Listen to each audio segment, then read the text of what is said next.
Damn it. Damn it. Damn it. Listen, listen, listen. Welcome to my Monday Night Tour Room. Let's start all over. Hold on. Let's start all over. Listen, listen, listen. Dude, there's no creaking in my chair anymore. I got a new chair. I like it.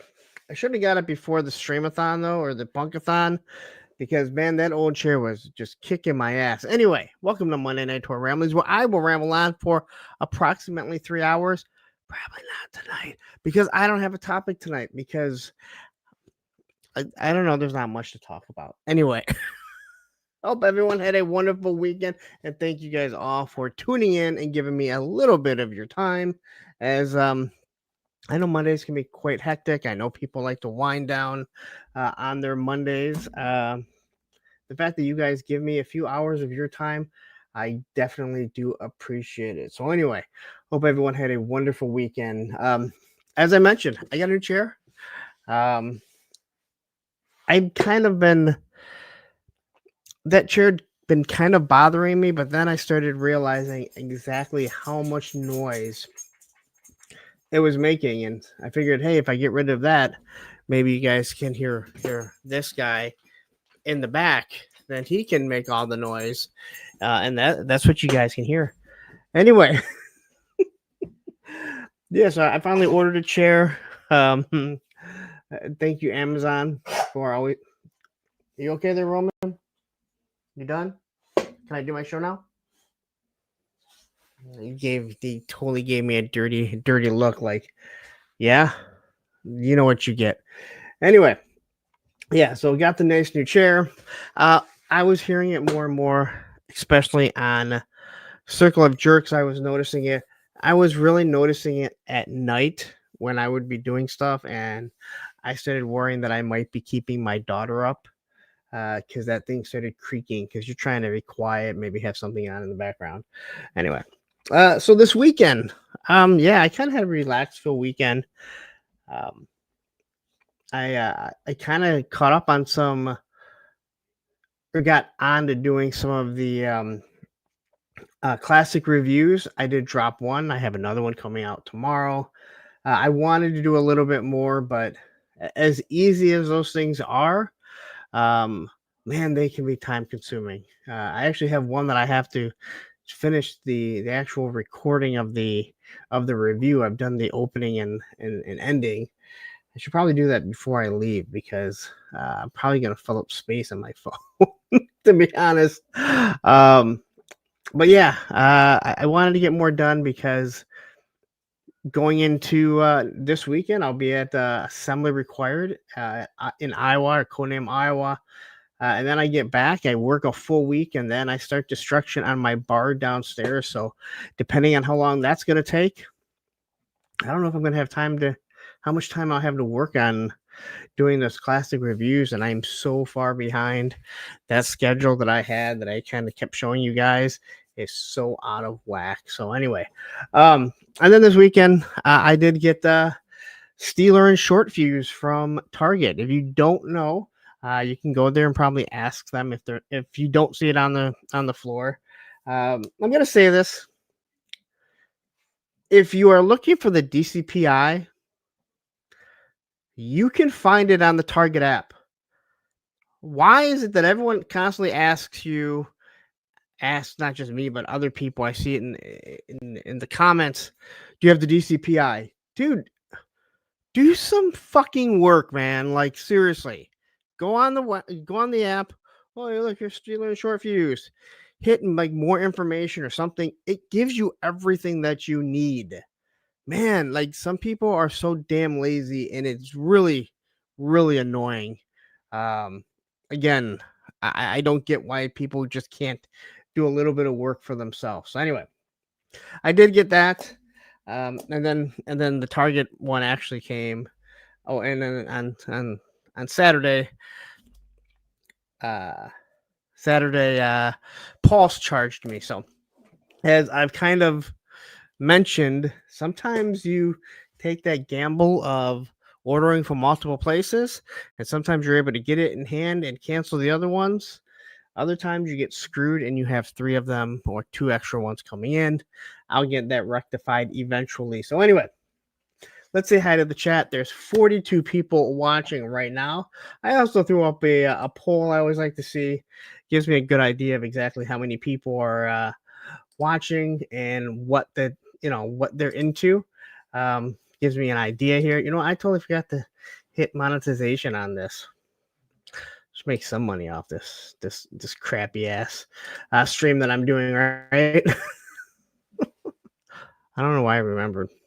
Anyway, quickly,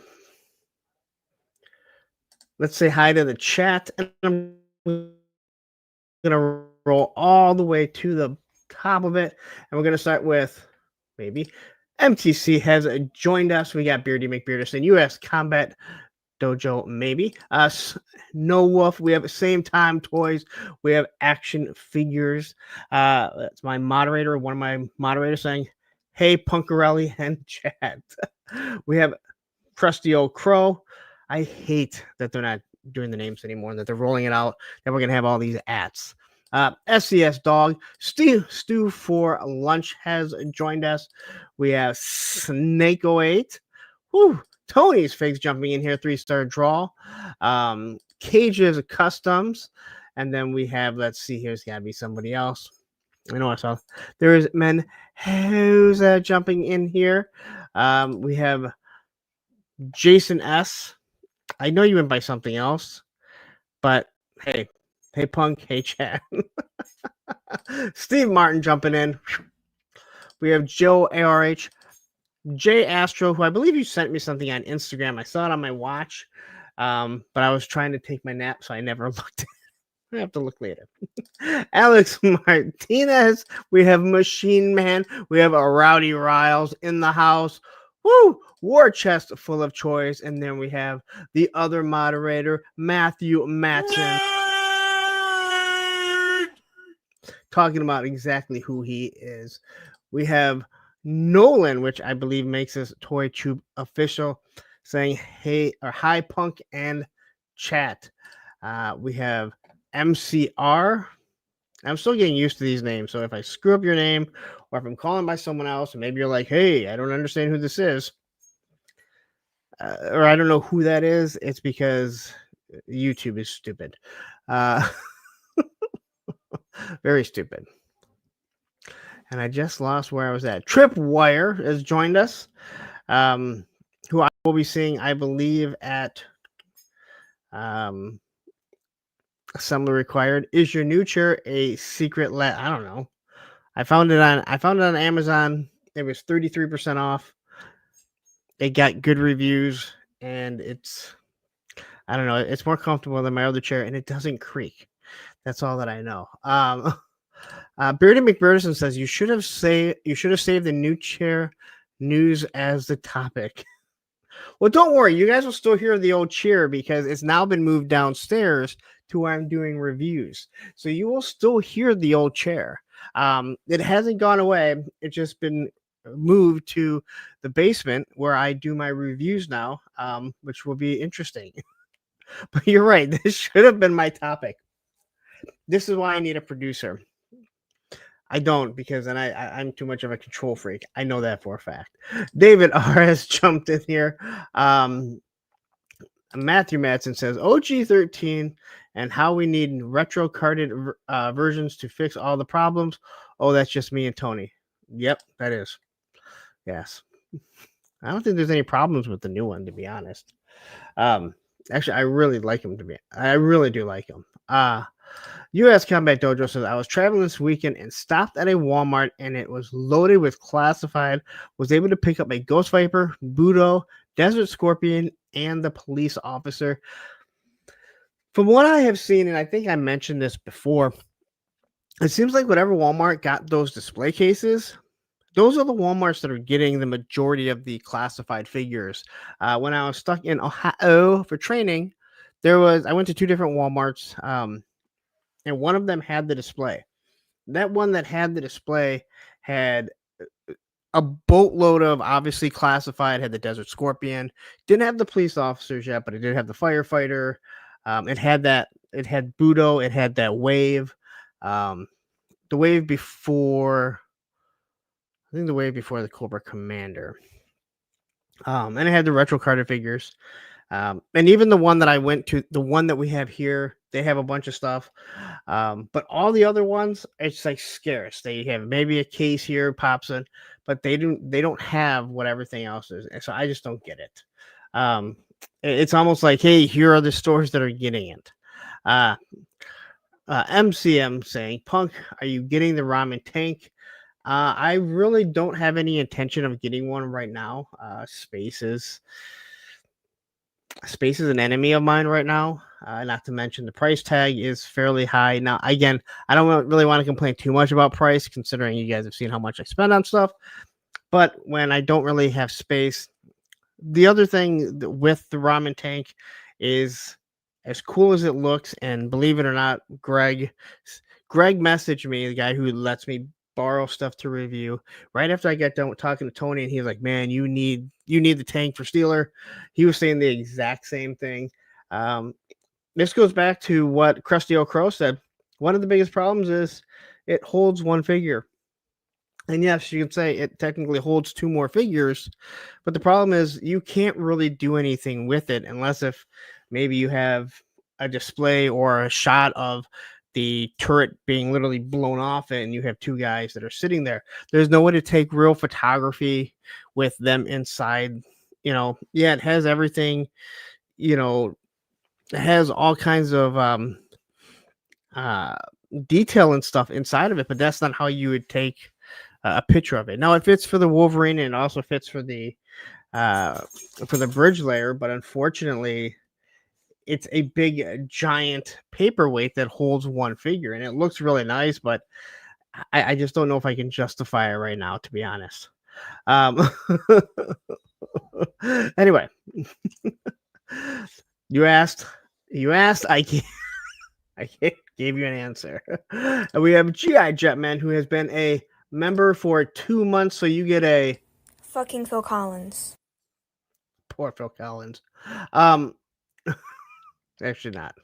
HK Viper joining in here. Whew. Yes, you know what? Congrats to Same Time Toys. He hit 1,000. He hit 1,000. I guess is this when I should tell you that congratulations to Same Time Toys. He hit 1,000. I was going to mention this. I'll mention it. I'm literally sitting at 7,999 subs right now. So maybe we'll break that 8,000 mark while on stream. I know there's a lot of people that watch that probably don't even realize they are not subscribed yet. Or maybe people will unsubscribe because, like, I hate you. I get that too. Matthew says, besides the TCIN is a better number, and it's what the employees use to search their devices. Not mine. They all use a DCPI. Every single one that I go to, they ask for the DCPI. They don't look for the TCIN. So I don't know why it'd be different where you're at, but again, they're all there for a reason. We have Ray Black jumping in here. Whew, let's see here. And then we have Alice and Troy jumping in with a member for 30 months. That's like 2.5 years. That is absolutely crazy. Fucking Phil Collins. She says, short joke. Diss on my ex's family. You didn't even mention McFarlane and everything that you say about him and all his Batman that we only get for like another year or so. Jay Astor says, I did send something. It's dumb, but I laughed. Don't worry. That's half the stuff that that's over half the stuff that Ed sends me, to be honest. And then we have, okay, see, I know who you are, but I do not know you as Steve Cham. So I have no idea who you are, and I cannot think I can. Again, I know the avatar. I have no idea who you are. So, and it's gonna drive me nuts because you're gonna be like, dude, Come on. But thank you, YouTube. Thank you so much, YouTube, for all of this. Stu for Lunch says, cheers, cheers to Punk's chair. Hey, you know what? What can you say? You have these small little victories. Raven Prime is here. The Big D. I don't feel like I've ever seen you before, and because I haven't played this in a while, you know what? I just kind of want to. I don't know. Wait a minute. Oh, wait a minute. You gotta understand, man. I never even saw these assholes before.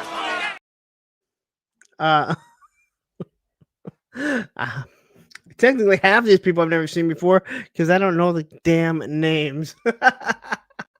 Machine Man says chairs where everybody knows your name. That was funny. Snow Wolf has joined us. I think I already said him way at the beginning, which seems like it was a long ass time ago. This is how I go for 3 hours, just so you guys know. If anyone's trying to figure out how to go longer and longer and longer and just prolong the chat, this is it right here. We have Stu for Lunch, who has gifted 1 Punk membership.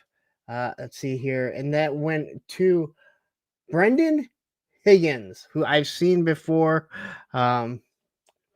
It's weird. His name shows up normally. So anyway, that you get a maybe. Welcome to the Creamery. I think we're almost done. I think we're almost done. Legend Series has joined us. Whew. And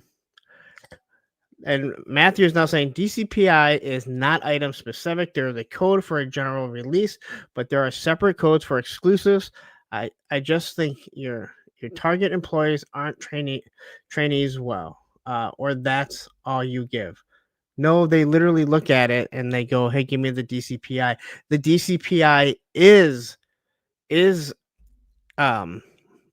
for exclusives. It is for exclusives. The DCPI is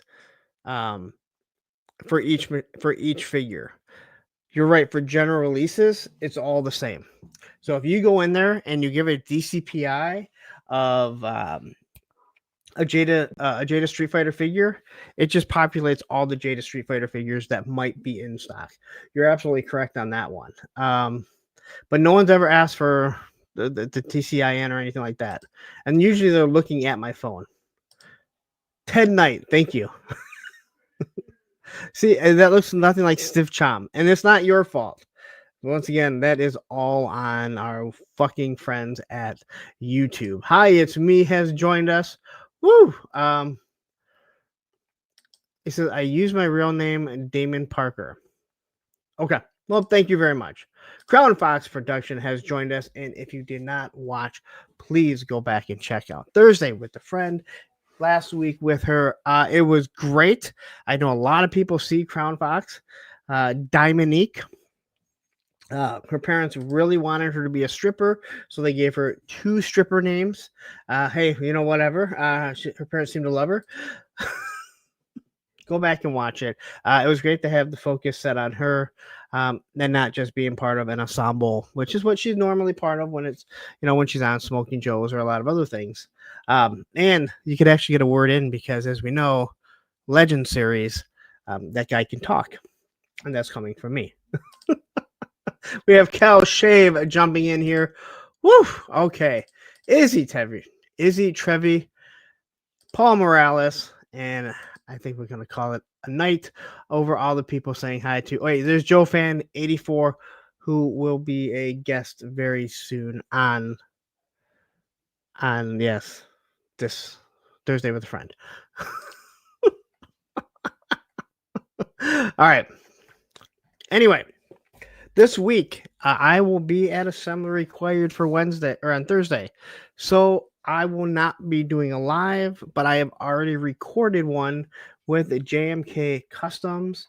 That is Mikey. You probably see him on some of the different shows with Yojo Jerk and Toy Gains. He does his own show with the Kanan. He does his own show with his dad every other week. Him and I did a recording 3.5 hours long. You're not going to want to miss it. Again, I think it's really good. We talk about it an awful lot. I had a lot of fun talking to him. I tell you what, I'll say this over and over. I wish I could record the stuff before and after, because anyone that's done this knows that's when the really good stuff comes out. But because, you know, you don't want to get demonetized, you don't want the hate thrown at you. You can't always do that. So check that out. Again, it will be a premiere. I can't say that I'm going to be I can't say that I'm going to be in the chat too much. I have no idea how this show goes. I talked to Mikey. I talked to Patrick Stewart from the Full Force, and he said it's very much like Joe Fest in the fact that, you know, people are hanging out in the lobby. I can't imagine that it can be quite as rowdy as Joe Fest, because I'm blown away both years that I went that the staff allows us to be that rowdy. But I also don't work at a hotel, and they make it that a lot. You know, when you have conventions, these people come in, and again, as long as you're not causing problems, who cares? I mean, if your whole hotel is booked for this event, and for the most part, that's not going to be interfering with anyone. And so I'm hoping it's the same vibe. I know it's going to be a lot of new people. I'm sure there'll be a lot of people that I've met at Joe Fest and stuff. But this gives me a different vibe, I think. Joe Fest, as I mentioned before, there's, the lobby has an upstairs and it has a downstairs. And I feel like a lot of the people that are upstairs, where we don't really hang out all that much, I think this is a lot of the people that are going to Assembly Required. It's kind of been their show, where downstairs it's more of the YouTube generation, the guys that are doing YouTube on a weekly basis, putting more content into that. So it'll be interesting. Like I said, I'm sure I'm going to know a lot of people. I'm sure there'll be people that recognize me. I am kind of a big deal, but I'm really looking forward to it, because I've not heard I've never heard a bad thing about it. I mean, Matthew says that Assembly Required should be a great show. Yeah, I hear nothing bad about it. Everyone just talks about what a wonderful show it is. So I'm definitely excited for it. I'm not excited for a 9-hour drive. Although when I drive there, I will gain an hour. But when I drive home on Sunday, I lose a fucking hour. And that's going to be rough.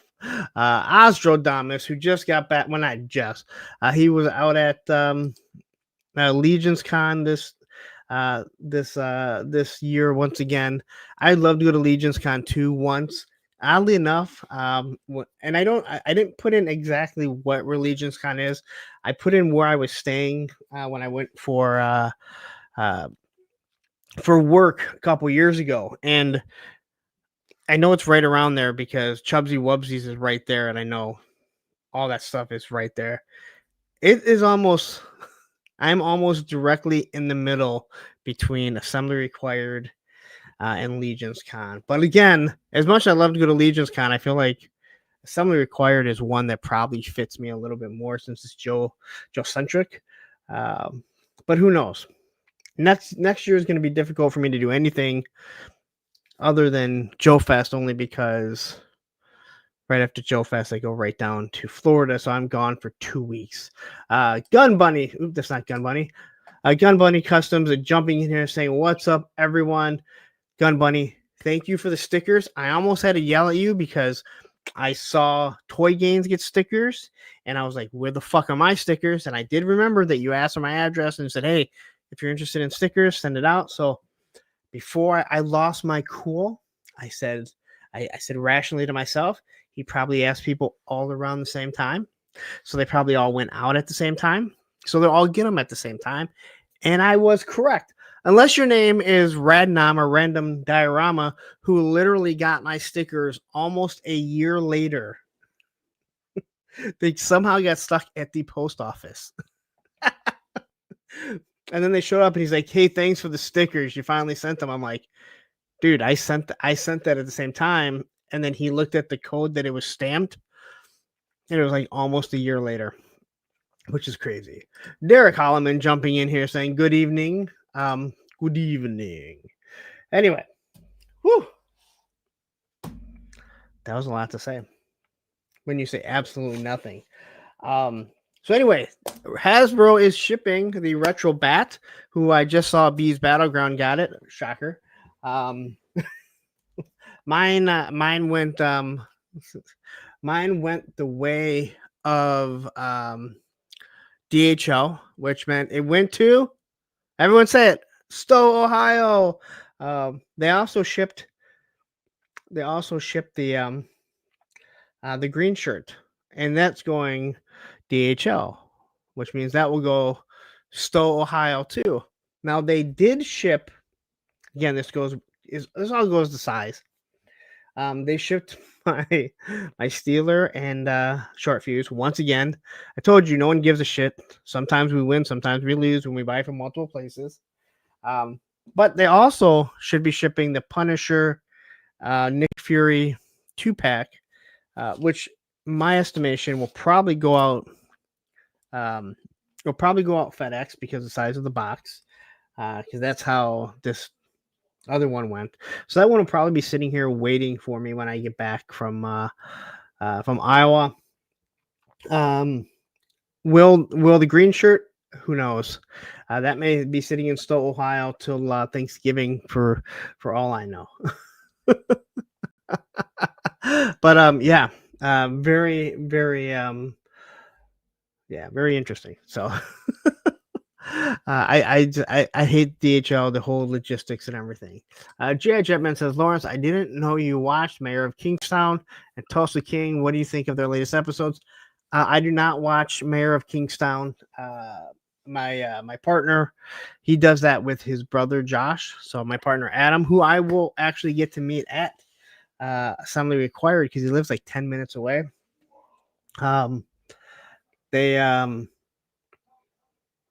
Yeah, hold on, I lost my train of thought. They do that. I've actually never watched Mayor of Kingstown.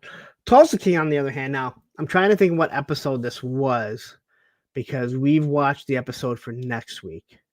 The last episode was kind of boring, but it set some stuff up. We haven't seen the finale yet. This next episode is actually really good. The one coming up is actually really good. It sets up a lot of stuff going into obviously the season finale. So, whoo. Anyway,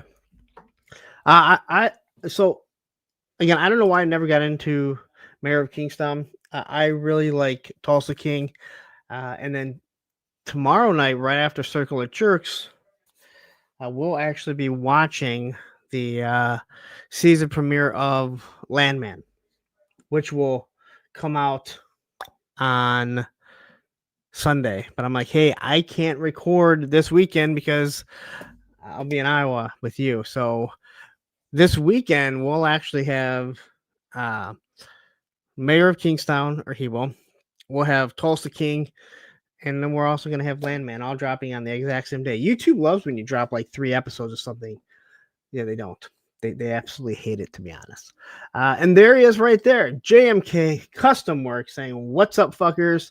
As I mentioned, this guy will be my guest this Thursday for Thursday with a Friend. But if you ask us a question, don't come back and be like, hey, dude, why are you not answering any questions? I talked about it at the beginning. It is a pre-recorded show. If we're available, but more than likely we'll probably be at the lobby hanging out, talking with people and shit like that. And it's really hard to listen to things, but who knows? Again, I'm not sure exactly how that goes. Matthew says Landman is the best of the shows in my opinion. Well, they've only had the one season, but there's something I really like about it. It has that Dallas feel. It has that Dallas feel mixed in with Yellowstone. I probably like it the most, but again, you only have one season, so I guess this next season will be the one that kind of I guess I have a better feeling coming up after this season. But if you ask me right now, I'd probably agree with you. There's just something I agree with you. There's that Dallas feel to it. So Alex Martinez jumping in with a landman.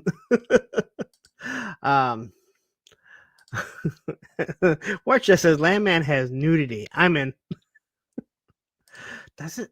I think it might have a little bit. I'm trying to think if the other ones have any. I mean, because it's on Paramount right now, I'm really interested to see how this goes with this whole NBC deal. We talked about it.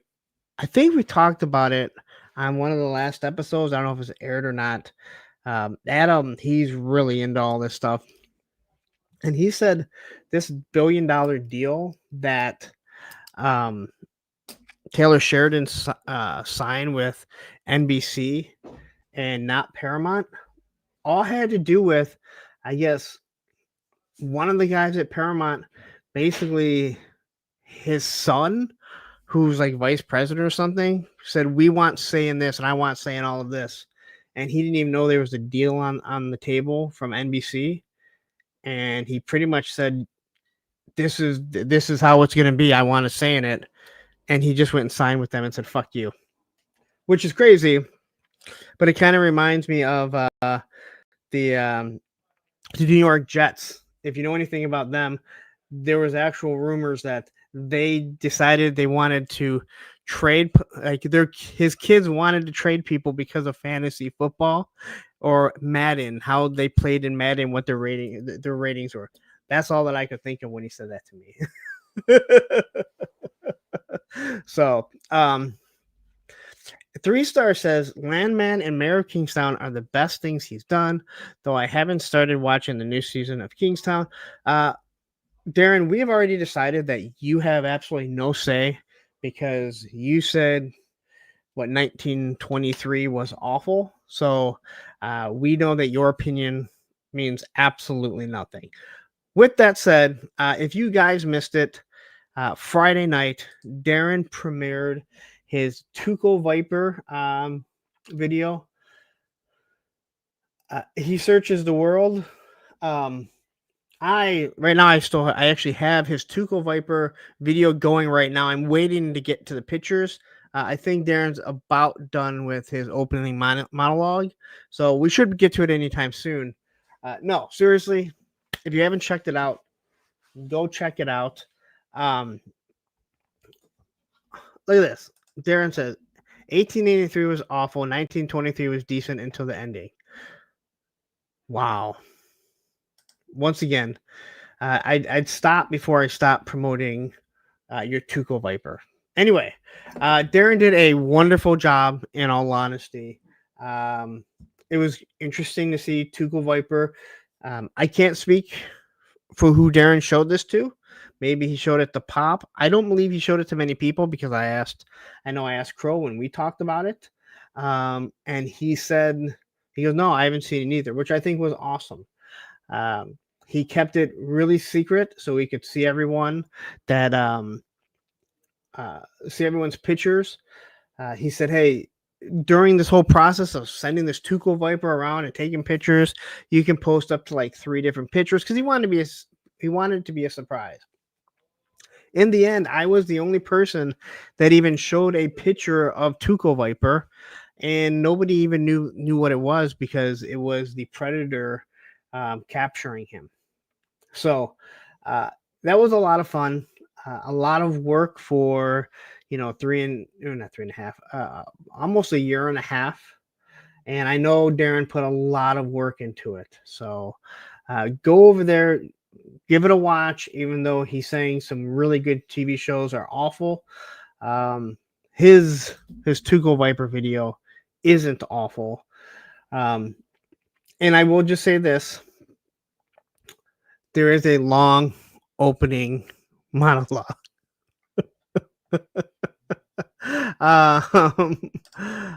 Matthew says Yellowstone is not as good as his other shows, in my opinion. So I think Yellowstone, and I didn't watch it from the beginning, and I have not seen the season. I have not seen the final season either. I think because that was what kicked it off, that you kind of people will clamor to it. I really did start enjoying Yellowstone. But when it was on another network that I didn't have, I never searched to find it. And I feel like I don't know. I have to go and watch it because I feel like I've totally missed something considering there's going to be other spin-offs from it. But it was disappointing that everything else that he was doing, including their prequels, were on Paramount. But then I'm supposed to get Peacock or NBC. I don't even know what it was on. So, yeah. Oh, wait a minute. Matthew says, Dude Predator movie is really bad. Has nothing to do with the Predator lore or franchise. Well, that's disappointing to hear, but now I still want to see it. I am actually interested in it, but I think it's supposed to like pull away from the lore, right? So Lion. Okay, so I have feelings on the Lioness. And we have no topic, so we can talk about whatever the fuck we want here. Anyway, Lioness. I really liked Lioness. I really enjoyed season 1. Season 2, I enjoyed it, but this was my issue. This was my issue with season 2. They constantly had to continue to push down my throat that she's a tough ass woman. I didn't need to be told this. It was already established that she's a badass. I don't need to be told that she's a badass woman and it constantly pushed down my fucking throat. That's already been established. She's a tough ass person. She's a badass. Doesn't have to be a female. Doesn't have to be a male. Doesn't have to continue to be pushed down my fucking throat. That was my biggest gripe on Lioness season 2. I thought it was good, but I don't want to continue to push down my fucking throat. It's already established. All right. I don't care. That's my issue. And 3-star couldn't get in Lioness because he doesn't like hot women. Hot, tough women. I gotta remember that. Like, yeah, I would agree with that. And again, it's kind of it's a small little gripe, but I felt like almost every single episode you were telling me that like, oh, she's a tough woman. Like, I don't give a shit. It was already established. Like, I don't remember that being part of season 1, right? It was just like, this is who the hell she is, right? She's in charge of this team. She's the leader. I don't need to know that she's, that it's a female. She's just good at her job. So, but anyway, whew. All right. That was a, see, I really like Longmire.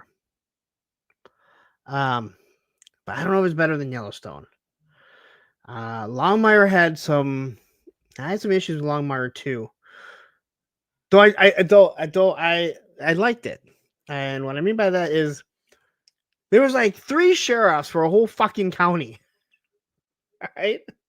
And I did not like the end of it. Like, I'm sorry, like, why does he end up with her? Like, that just bothered me at the end of Longmire. But I actually really did enjoy Longmire. Even though there was 3 sheriffs, one sheriff, and I think only 2 deputies. There was a 4th one that got, or a third one that got, I know, tossed in and out. I found it kind of comical that there would only be like 3 to 4 sheriffs when I live in a small little town and we have a shitload of sheriffs. But again, I do understand, but I actually like Longmire. I really did, to be honest. Anyway, whew. That was a lot. That's 40 minutes that I wasted. I don't know if anyone else can waste 40 fucking minutes, and I'm not even done with what I was going to talk about.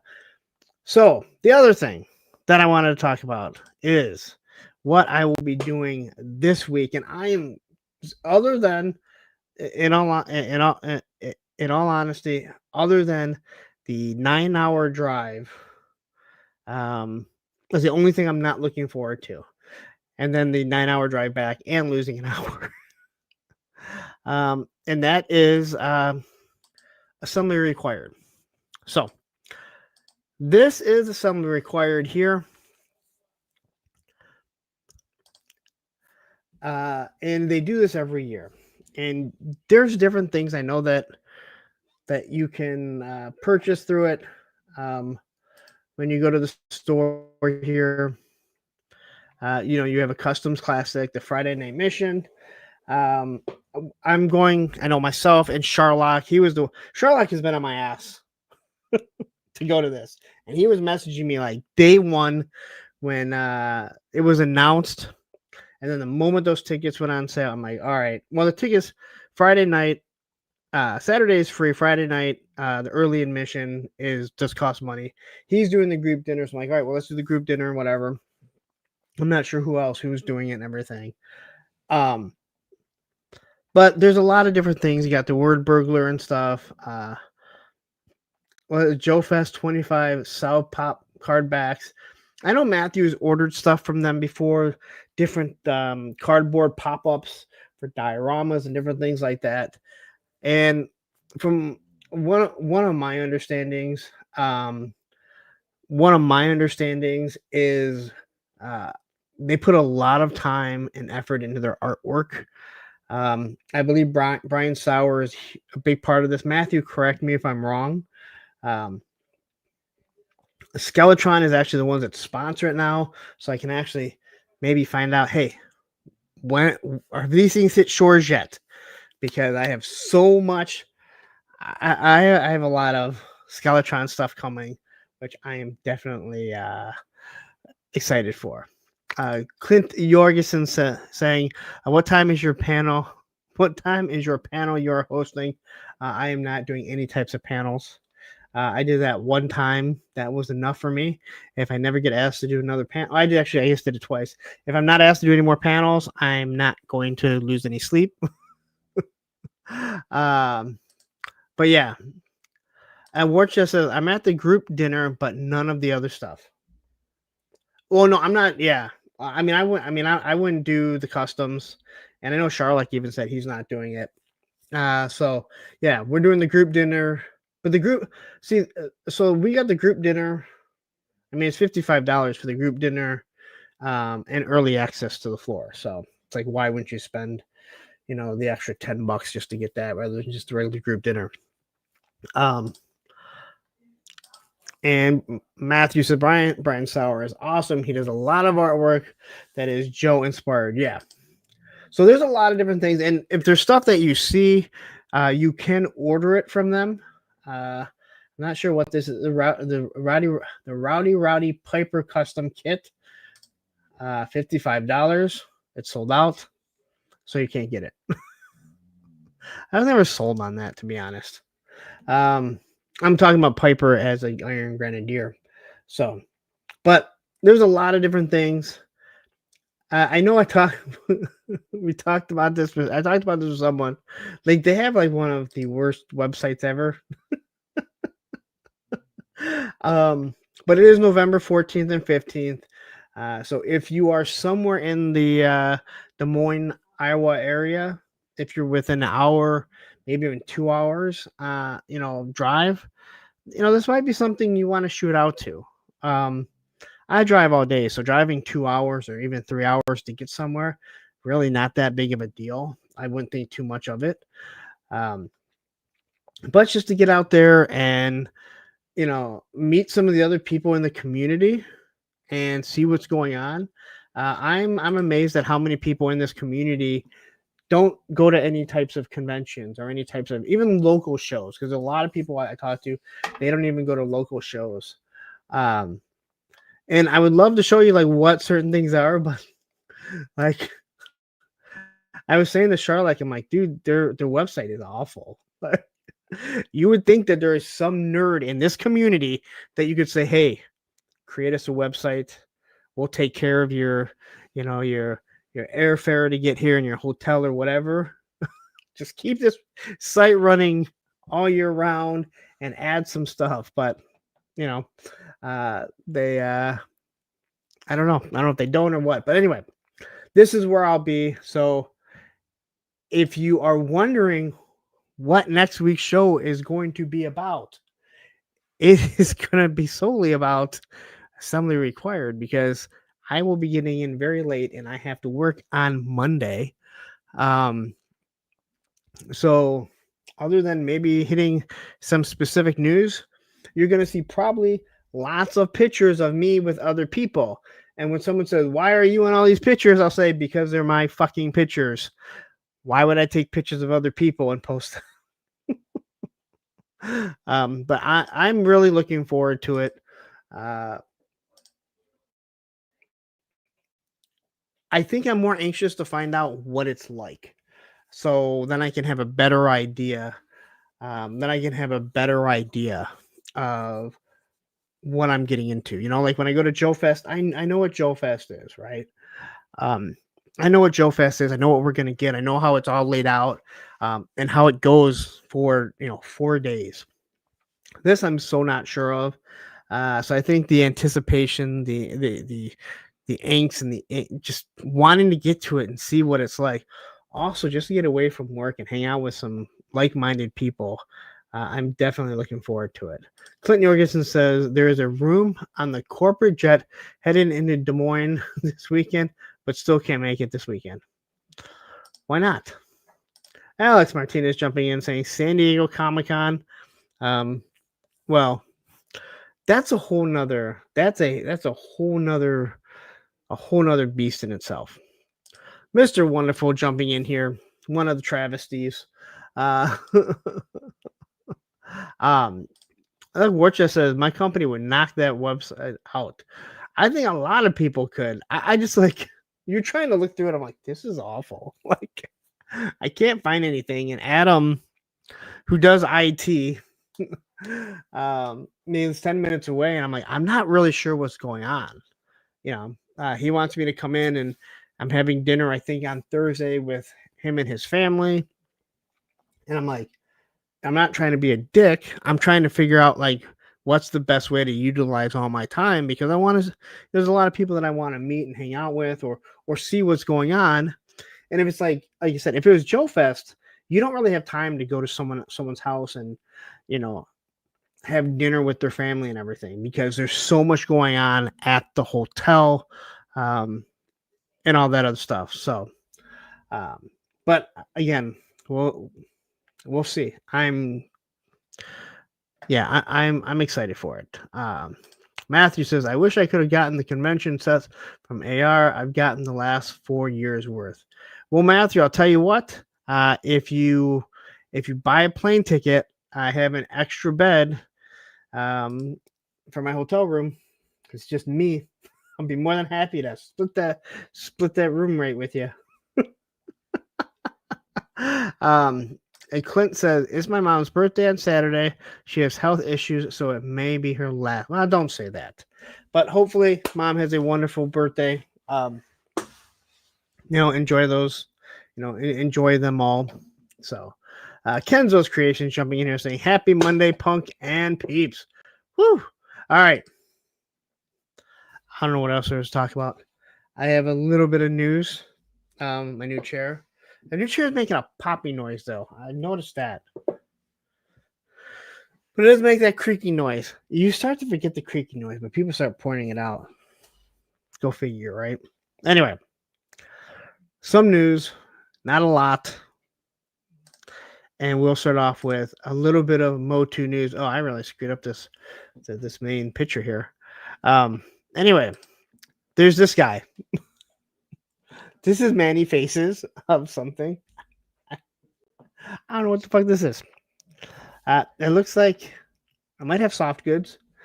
Kenzo, what is this? I'm glad you popped in time for my one and only Motu slide that I have. It's for Wakanda. It's a sketchbook. Okay. It's interesting. I mean, I knew it was Origins because, it has Origins features. I have no idea what it is. It literally could fit perfectly in with It could literally fit in with the latest figure obscura, I think. So sketchbook many faces. I don't remember ever seeing this, but then again, I'm not a huge Motu guy anymore. It's a 10-hour drive, but I'm broke. It's only a 10-hour drive. Get in that car, you can be there in no time. It'll take you almost as long as it takes me to get there. Just saying. 6'10" Yo Joe Daddy has jumped in saying, "What's up, punk? What's up, fellas? Y'all smash that like button and subscribe." Yeah, subscribe. Since I told you that we were at 7,999, we've actually lost a subscriber. So 7,998. If you're one of those idiots that went unsubscribed, just so you know, I will eventually hit 8,000. Anyway, this is the only Motu slide that I have, I think. Look at that. 4 Horsemen. Now, 4 Horsemen did a lot this week. They had Legion's Con, which, contrary to what people may not realize, Legion's Con isn't actually put on by the 4 Horsemen. It's put on by somebody associated with them. I think he may actually work for them now. But Legion's Con is actually not the 4 Horsemen's own show. But it is, everything is built up around Legion's Con. This is exactly what Hasbro should be utilizing Joe Fest to do, right? Someone else is already doing a whole centralized Joe show. They should be saying, hey, you know what? You're doing this. You're offering for us to come down. Let's do something together. But that's Hasbro. That's why you see guys like Skeletron, Big Bad Workshop. They're all going to Joe Fest, and they're making it like one of their shows. So, but the 4 Horsemen dropped their latest wave. I did not go through all these. So, I basically did my thing of cut, paste, cut, paste, cut, paste. Maybe some things caught my eye, but for the most part, I don't go through all the graphics before the show. And Stu for Lunch just want to thank you all for being here tonight. You are all important in this world. Thank you for being. Well, thank you. We are all important in this world. There's no doubt about it. And I, in all honesty, I know that a lot of people look forward to this stupid show on their Mondays, and I know because those few times that I've taken off, especially when I'm just kind of pulling Audible and I'm like, I just don't feel up to it, which I think I've only done like twice. I hear about it. So anyway, here is Walrus Man. I believe this guy made his name famous in Star Wars, something like that. He's got a big old belly. Many of us can relate to that.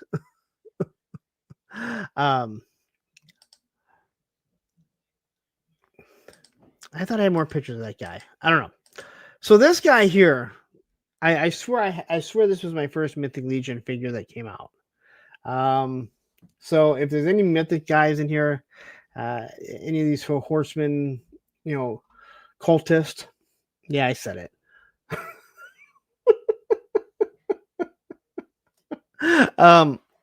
I think this was the first Mythic Legion that I ever got. I actually have a head on them. So I don't know if they're just doing like a wave of, like kind of bringing out the old figures and stuff like this. Because I remember the big mohawk helmet and everything. But I like this. I like this look on this figure. I like the whole vibe of what I saw as I was scrolling through it. HiSB says, hey, that looks like the guy that beat Michigan in the Coliseum a few weeks back. Possibly. He was a Trojan. He had a big condom on. And then this here is clearly part of one of the figures I think I'll be giving away. Maybe. I don't know. Anyway, this is another wonderful head sculpt. I cannot say enough how absolutely awesome their female face sculpts are. I mean, I think they do an awesome job in general with their face sculpts. Their females are just top notch. And we have seen some really, really, really bad females over the years. Pretty much anyone that tries to do a Princess Leia. If I was someone from Hasbro or let's say Lucasfilm, and I said, hey, we'd like you guys to contract someone from the Four Horsemen to see how well they can sculpt a Princess Leia, I think it would be awesome.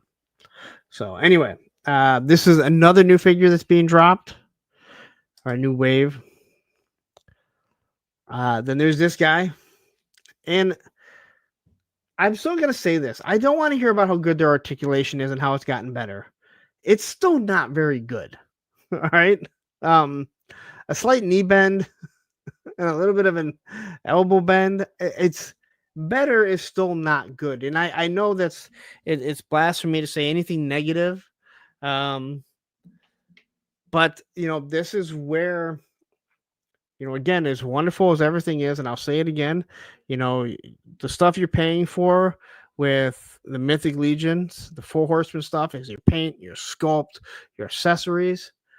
But one of the biggest things is there's other companies that are putting out just as good stuff with better articulation. And this is where you don't want to become the BlackBerry of action figures. You're on top. You are probably the biggest independent toy company in this realm. You don't want to be BlackBerry, where you think you cannot be knocked down and you have Savage Crucibles literally coming up right behind you going, we can do all that and more. I'm just saying. Trav, I would have loved to have gone. Like I said, it's a 9-hour drive, so it's not something that I can just jump in there. But yeah. And Jake Anderson says, him and Delphina are second versions. Okay. Thank you very much. Cal Shave says she eventually becomes a skeleton in Operation Monster Force. Okay, it is. Okay, so yeah, that's the first figure that I bought. And that was the one that, what's funny is that people said to me after I did that, because I said, hey, are they worth the money? I had a lot of people making comments to me, saying like, oh, I wish you would have got a newer figure. They're so much better. I'll be 100% honest. I never saw a huge difference between like that figure and the newer figures. And that's not a negative. Those figures were really good. Yeah, there were some advancements, but nothing. Okay. Allison says the last few layers from Hasbro have been great. I wouldn't go great. They've been good, but great.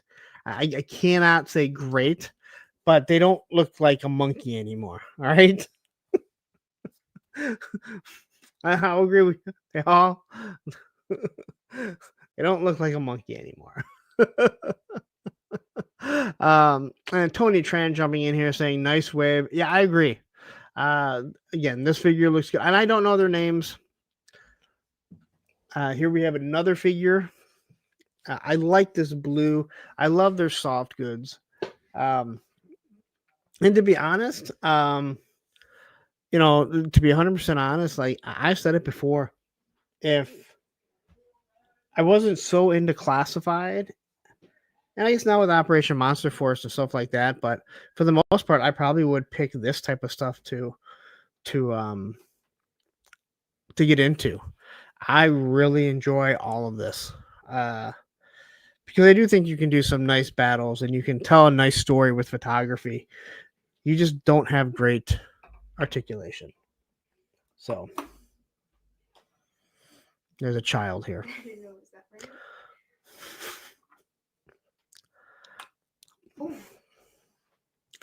Yes, yes. The light is bright, Liv. Correct. Anyone want a child? She's free.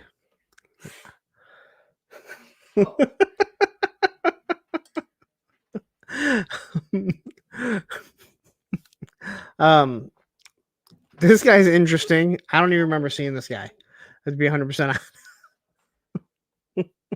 People wish they had a child like me. Yes. They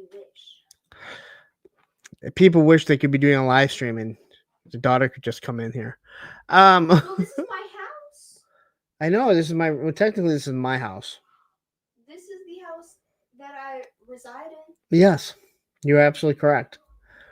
But when you start paying for the bills and everything, then you can say this is my house. I can't yet, I know. and I won't. I know.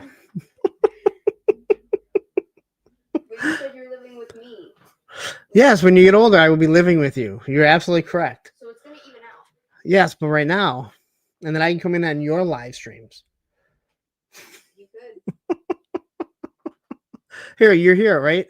So we have Cooking with Eric. Okay. Eric Thurman, member for 19 months. So you know what you get to do. Welcome to the creamery. Nope, you gotta do the other one. Oh, what's the other one? Oh, fucking Phil Collins. There you got a live version of them. You got a live version of both of them. I came back from Aldi. By the way, guys, in Michigan, it's negative 20 million degrees. So he makes me put the card away to get my quarter. Actually, I got 2 quarters that time. To get my quarter after. Do you want to just come here and I have no idea what you're talking about. No, you do. After trudging my way from all the way over there to my car, all the way over here, I trudged my way and I opened up the door. His phone in my face like this. I'm like, what's going on? I have to look at the radio.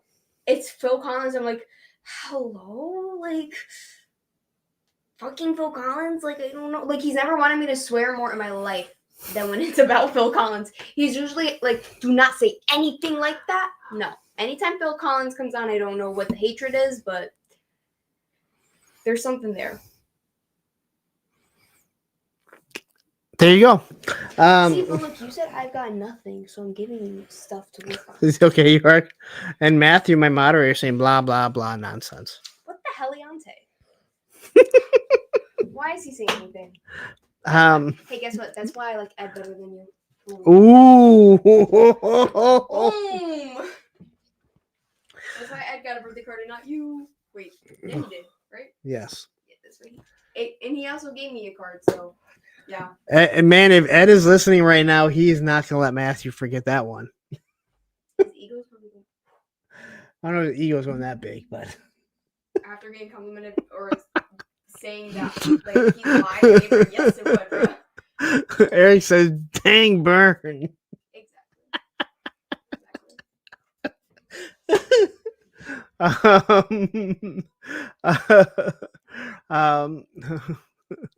Three Star says, "Keep her in the room, and you have no problem hitting 3 hours." Oh, I know. You'd have no problem hitting 5 hours. Yeah, you're absolutely correct. 6 hours, 7, 6, 7, 6, 7. So anyway, this guy here, he has a hook and a chain for a hand. He's actually really cool.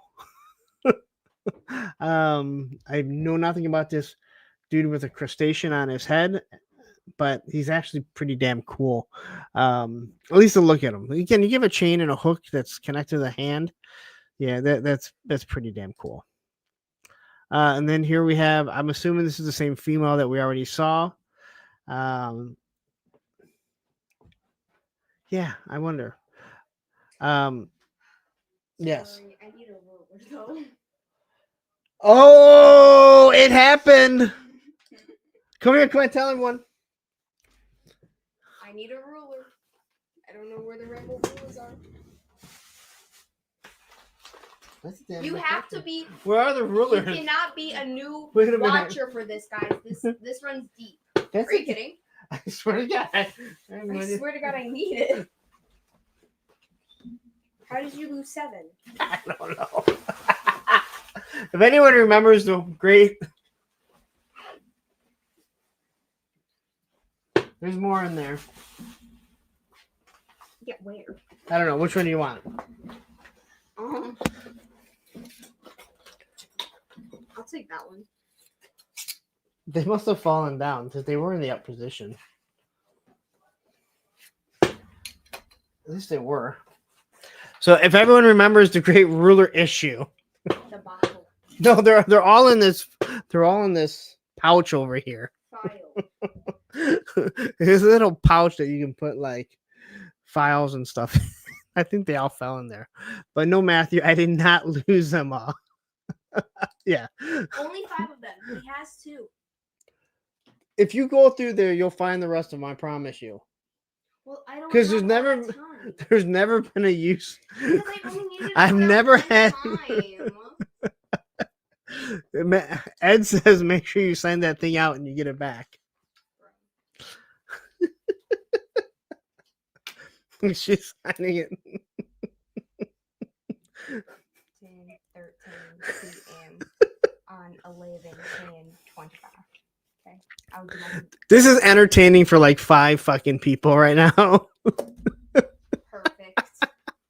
Yes, Everything's entertaining when I'm- Matthew says now that's a long payoff. And if you remember, after she came in flipping out about finding a ruler, I ordered them and I said never repeated again. them. That was like over a year Yeah, it was because of chemistry. ISB says is that the bathroom key in the hole? The bathroom key. I should have put a hubcap on it. Cow Shave says -1 subscriber. Wait, are you behind or are you saying right now we lost one? To Joe Fan 84, she needs a ruler again. Need to get more. That's why I ordered a pack of 7. So when I lose one, they're all in there, but everything's like piled down. But Matthew, you're right. It was the long payoff. You gotta be prepared. You have to be in. Wait, no, not invested. What is the other thing? Stock market. What do you do with stock market? Invest. You invest. You have to invest. Yes, you have to be invested for the long payoff. Correct. But it finally paid off on stream too. This could have been any other day or any other time, but it was during the stream once again that she came in. All right. Bye, I love you.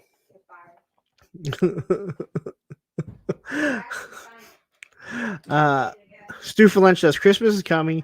Nothing says Merry Christmas like a ruler for the stocking stuffer. No. See, I don't know if you were watching, but it all happened on stream. So I was like, I will have rulers. So if it ever happens again,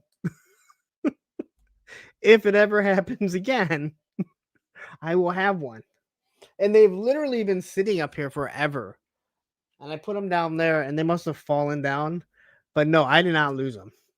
Though, I'm not going to lie, dude. Not going to lie. I was starting to sweat. And I'm like, where the fuck are they? You cannot say that I bought these rulers and they've been sitting here forever. I talked about them on the stream after it all happened. That I ordered a pack of 7. And now I don't have any.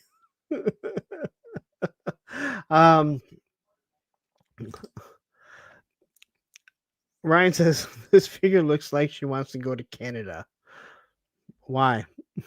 Who wants to go to Canada? Anyway, here's Walrus Man. I probably should have went through and made sure these were in some sort of order. He has a long pokey thing.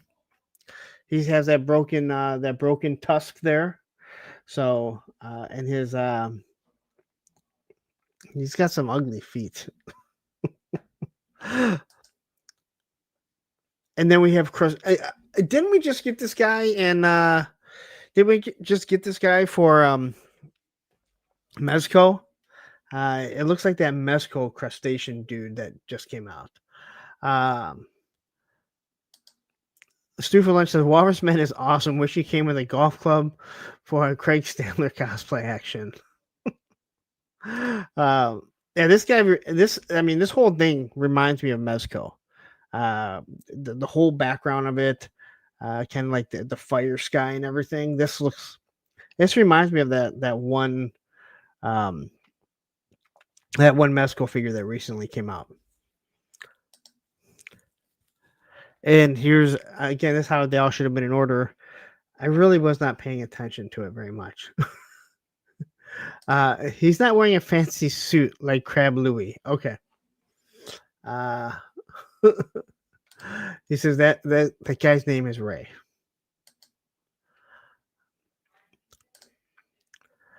And then here is I believe that's Dragon Man's son. I'm sorry, I'm looking up like Dragon. He looks a lot like Dragon Man with Aquaman's trident and some beat up wings. Though I think is this a short figure, guys? Those are my favorite types, short figures. I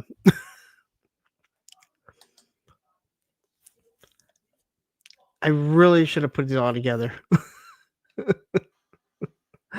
But here's a fish, and this is the accessory, I think. Wow, these guys are actually pretty damn cool. I should have looked at them more, but you know what can I say? You kind of know how things go. I don't go through all the graphics before the show.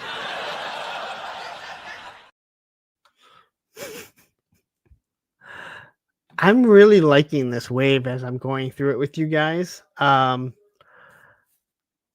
I don't know, dude. I'm gonna have to look at these figures a little bit more, but I gotta say, like, I'm really digging. Again, I tell you, like, I see the Mythic Legions. I kind of throw them in the slides. I usually go through them more, but I was a little busy this week. I like this guy. Yeah, I can live without this guy. He's got a chalice though, and some ugly feet.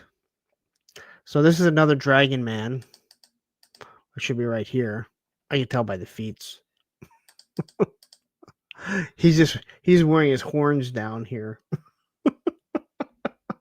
And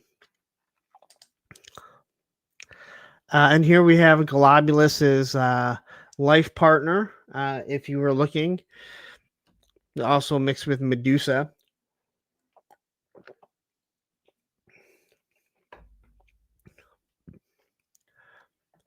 You gotta like the little candle in here in the lantern. I wonder how well that stays up though. That's my biggest fear, is whether or not these things just kind of like fall over.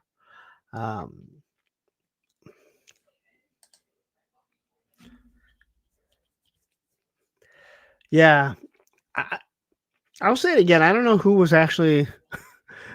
I don't know who the hell was willing to go across sea back in like the 1600s and shit. That just seems crazy, in wooden boats. I guess if you don't know any better, but it seems like an awful thing to do.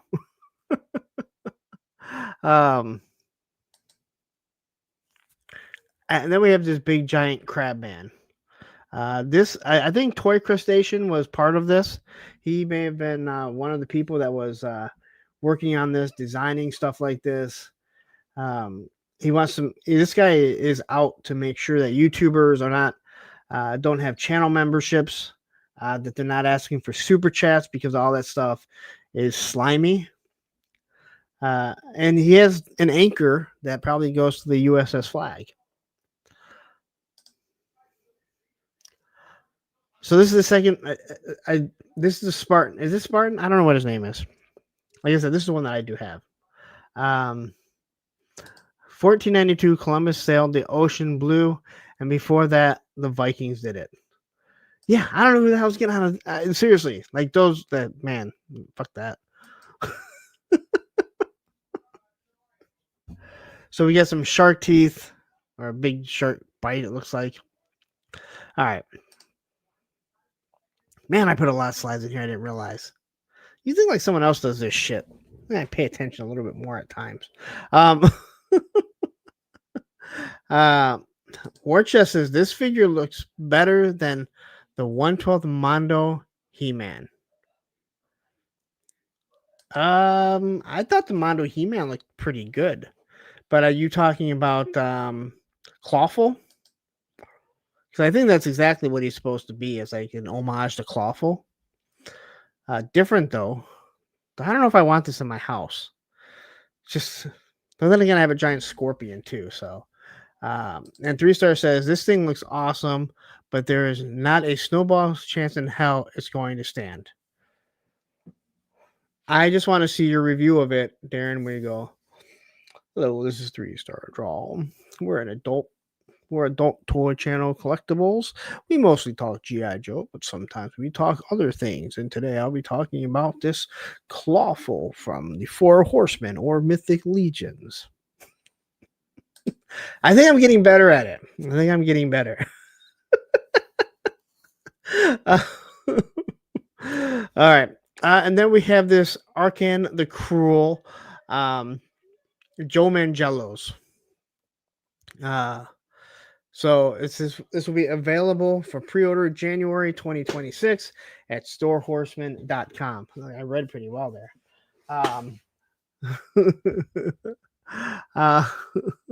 3-star says, if I start the intro now, I'll be done when I get it. I'm glad that you can take the joke, Darren. That's all I want to say. All right? Because if you were getting really mad, it wouldn't be as much fun. It'd still be fun. Not as much. Brandon R says, looks like Meryl Lurk from Fallout. I have no idea any of that, but I'll take your word for it. So anyway, this will be available. I tried looking. I think this is the big buck, right? I think this is like the 12-inch or the 10-inch figure. I have one somewhere. Where the hell are they? Oh, he's up there. I think he's like the 10-inch figure. So, which is the brute scale, something like that.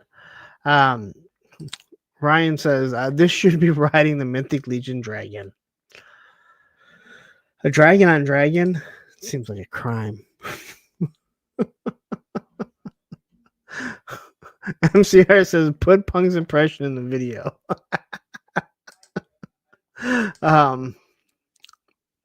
But here he is, screaming. I think it's the same figure. Same head. Anyway, so this should be like the big 10-inch figures. And it does look good though. So, all right. But it might not be. I don't know. They have a smaller version, I think. I can't fucking tell. I should probably not be trying to look up there. No dragon on dragon, but yes to Battle Cat on Battle Cat. That's Toy Optics Spec jumping in here. Odin01 says, I'm pretty sure this is an all-new sculpt. It looks, but I'm wondering if it's like the big. I really did look. This one I actually did look. I didn't spend an awful lot of time, but I did look looking for the size. Anytime I think of like Dragon on Dragon, I think of Lilo and Stitch, where Lilo has to feed Pudge a peanut butter and jelly sandwich because Pudge controls the weather. And they asked, couldn't you just, she said, all we had was tuna. So why couldn't you just feed a tuna sandwich? And she's like, tuna's fish. That would be an abomination. Even though fish eat fish. Anyway, there's a lot of Mythic Legion. 71 people here. Please hit that like button if you haven't yet. And go back and watch the whole ruler debate because we finally got to use the rulers. Shark Guy is jumping in and saying, hey, Punk and the rest of you lot. Did I miss the nothing LGL? I'm just here for the AF thong discussion. I'm not discussing a toy company putting out thongs. If that's what you want to sell, then you sell your thongs all you want. I'm not discussing it. All right. So anyway, here is your Archon the Cruel.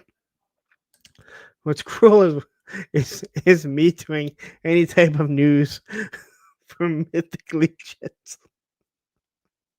Uh, all right. So here's another new figure. They got a lot of new figures.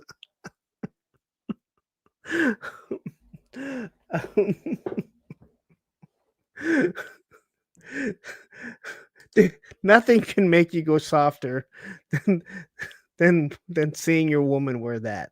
All right. All right. um, anyway, here's a new figure. It's a creepy looking figure. So it has that like that little Fu Manchu type guy. But yeah.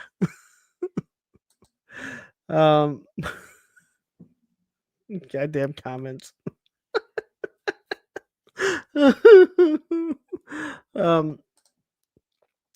But here we go. Here is the figure obscura that was dropped. Thought. That's I think Thought is the name of it. So this goes. These are actually. I actually don't have these figure obscuras. The two Egyptians. I was actually waiting for the not the exclusives, the fan channel exclusives, their appreciation, whatever they are. I don't know what the fuck they are. I can't think of it.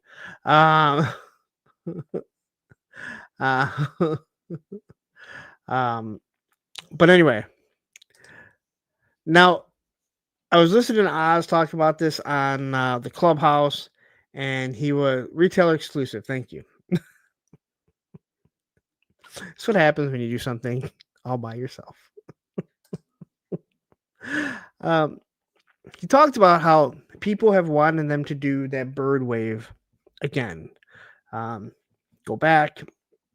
And it sounds like it was kind of hinted at. Here is a bird-looking figure. And more than likely, they're going to go back and start hitting that bird wave, which is extremely expensive on the secondary market. So yeah, be prepared for birds in your Four Horsemen. Now I like these. I don't know why I didn't order the first. I think it's because of a pack. It's kind of funny how throughout the year, what you feel is kind of expensive to spend on something, how it changes. Because now I look back, I probably would have just bought this the 2-pack of that one for like, I think it was like 120, 130, something like that. I probably would have just bought it, not even thinking about it. So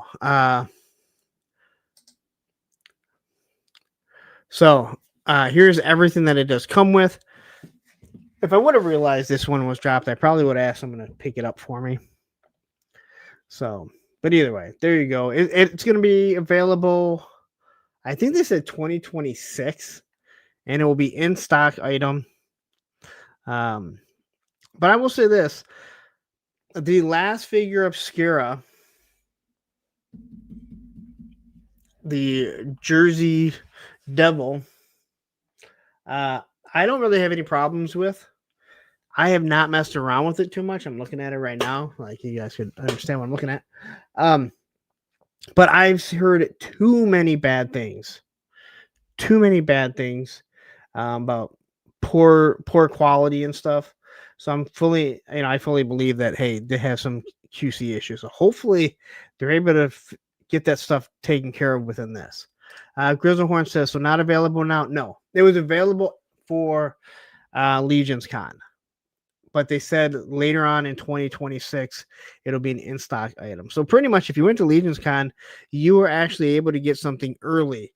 Unlike a lot of people that say, hey, these are only available at the shows, and then we're going to release them a little bit down the road, and then that Monday, they have them up for sale on their website. Yeah, no. From what they say, not till 2026.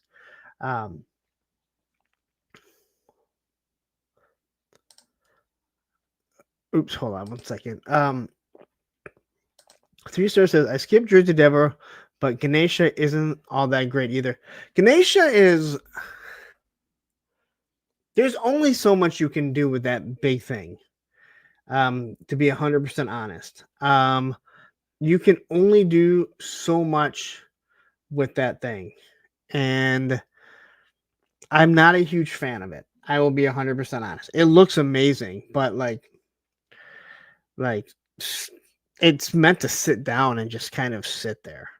So I do understand that. But yeah, but I don't think the quality was bad.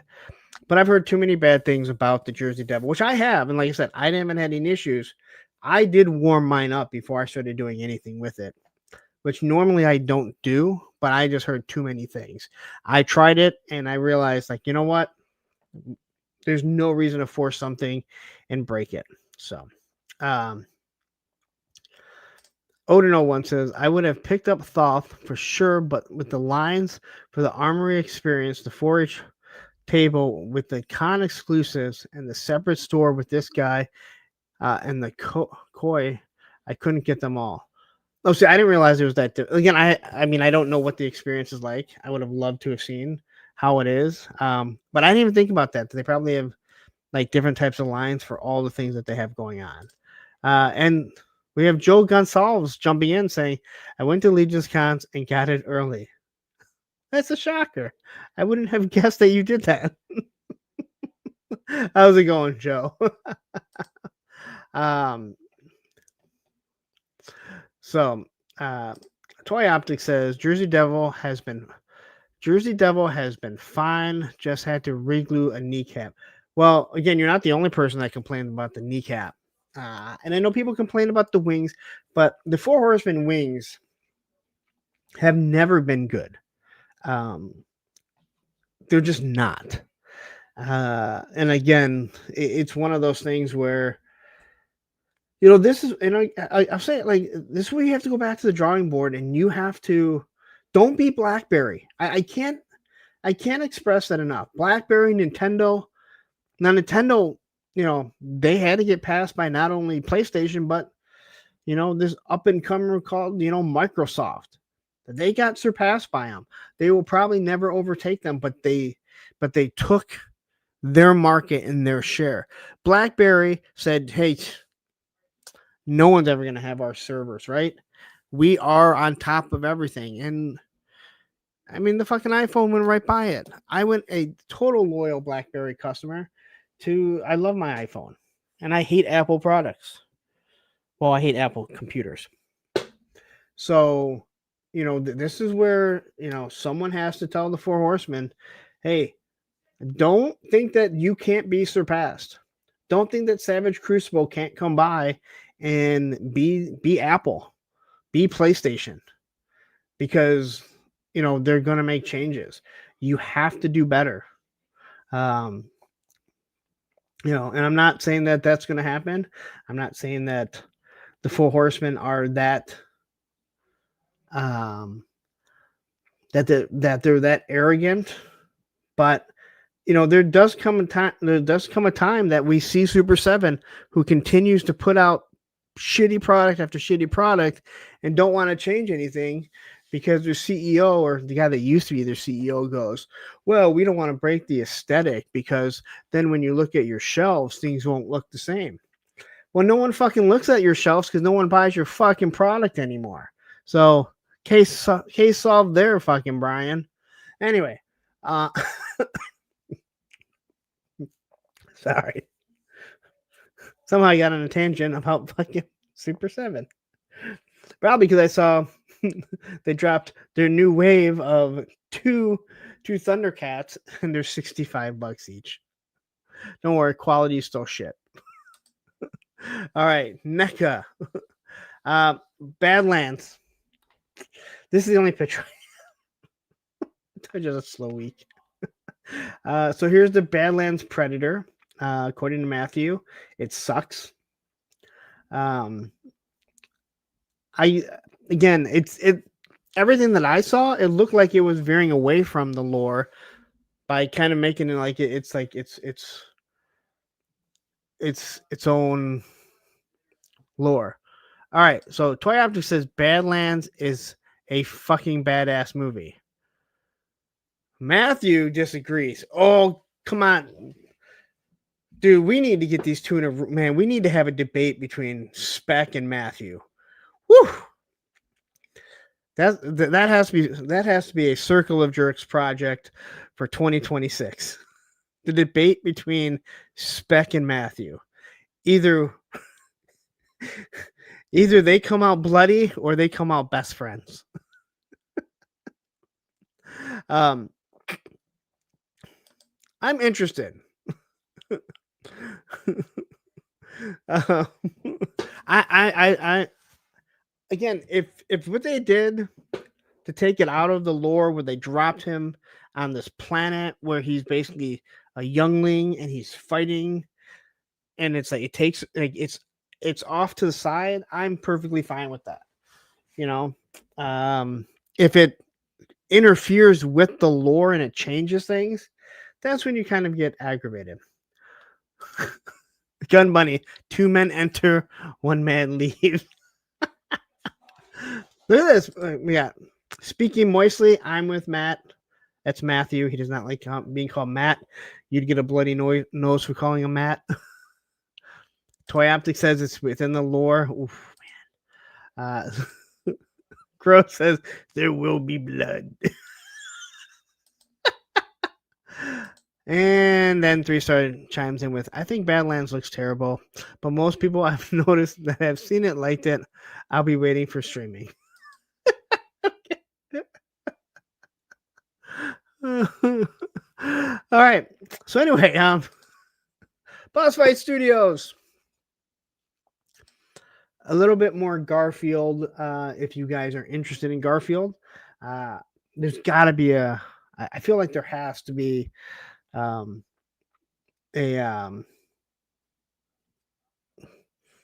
I can't think of it. There's got to be a want for Garfield. I personally would take Heathcliff over Garfield any day.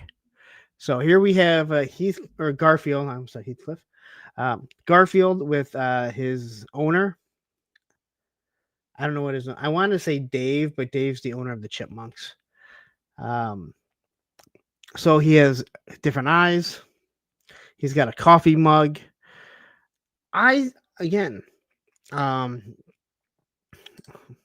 the lasagna? Where's the lasagna accessory? That's yeah. John is his name. I see you guys all saying John. I would have I never really watched Garfield. I will be 100% honest. I know people do not like Boss Fight Studios, the company. There's been a lot of turmoil, things that have gone on inside. I don't know about that. I think they make excellent figures. I think the plastic that they use, their articulation, for the most part, everything that I've handled from theirs is really good. So, and we have action figures sold separately. Robert, Real GS movie in silence like lasagna. So here he is holding his cup like a little tea thing. Now, this is deceiving because they make it seem like he's sitting in a chair. And clearly there is no chair, right? Am I missing something? Is there it's like a cardboard that can kind of pop out of it or something? What am I missing here? I don't like that. That is one thing I will say. Now, if they gave you like a cardboard chair where they can sit down on it, that would be kind of cool. But doing photography like this to try and sell it, I don't like. I don't know why this would bother me, but what Mezco does, and for Horseman doesn't bother me, but this does for some reason. And then I have no idea who this is. And by that second face, you can tell she's very disappointed in the fact that I don't know who she is. I just love the fact that they are still going back and forth over Predator Badlands.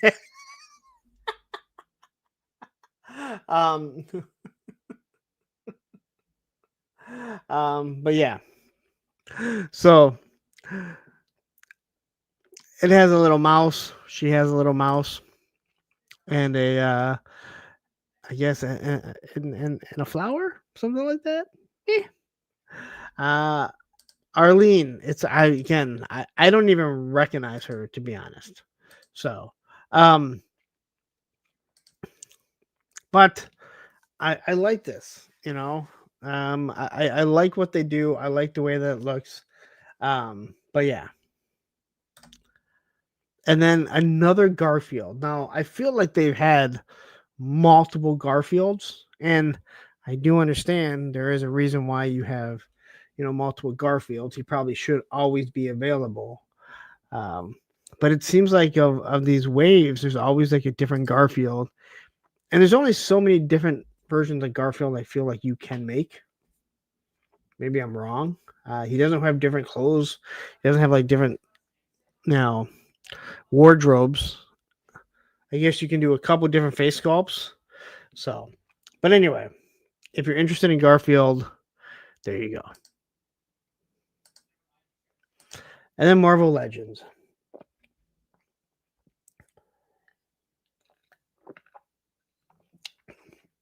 I'm actually going to take a quick break because I need to sit back and relax and breathe a little bit. So, just because this is awesome, here you go. And now back to Cobra News Now. Ladies and gentlemen, I have received word that our field correspondent, Scrap Iron, is on scene at Mars Industries, and he has interviewed a few eyewitnesses and forwarded those statements over to us as he tries to get closer for a better vantage point on the fire. So let's take a listen to these eyewitness statements and see if we can discover what has happened here tonight. All right, so I'm out here just ripping this mini ramp that's made by Mars Industries.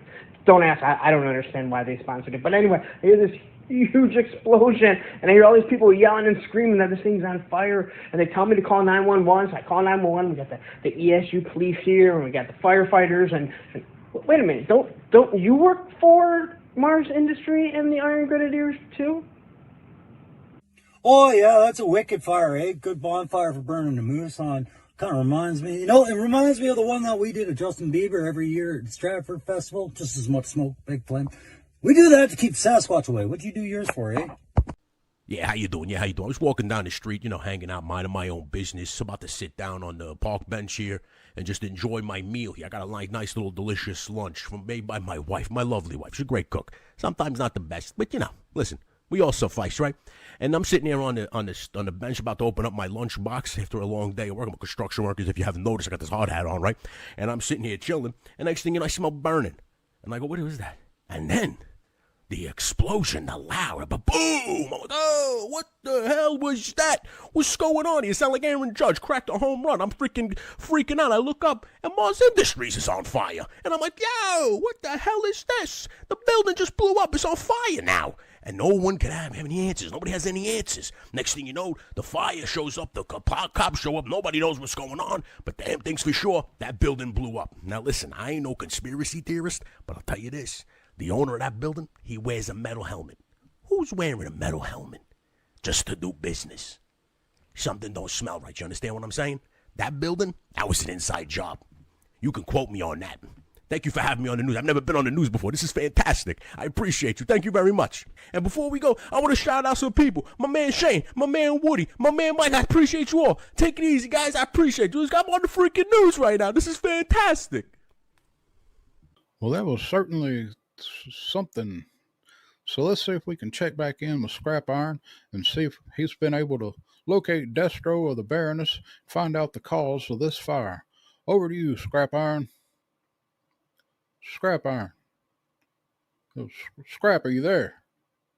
Looks like we might be having some technical difficulties, and oh my God. Oh, I'm going to have to go over there now.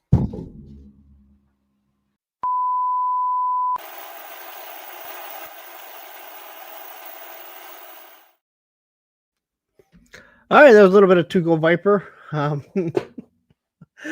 you know what's funny is I started watching Daredevil, the original Daredevil, on Netflix again, and I got to season 3, and I was like, I want to watch The Punisher, and I totally forgot a lot about The Punisher, but the fact that he's a construction worker, and I watched the first 2 episodes when he pretty much wipes out those 3 construction guys.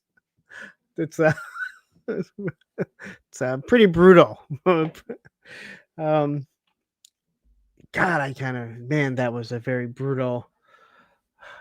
Man, Netflix was very brutal. Anyway, Legends. I almost said,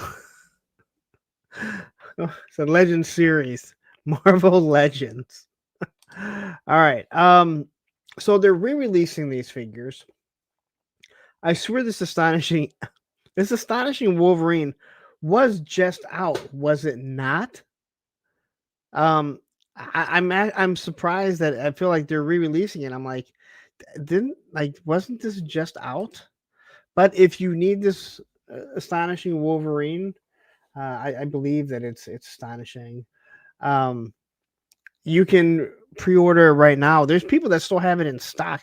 I think BBTS has it in stock. So it's kind of odd that they're re-releasing it already.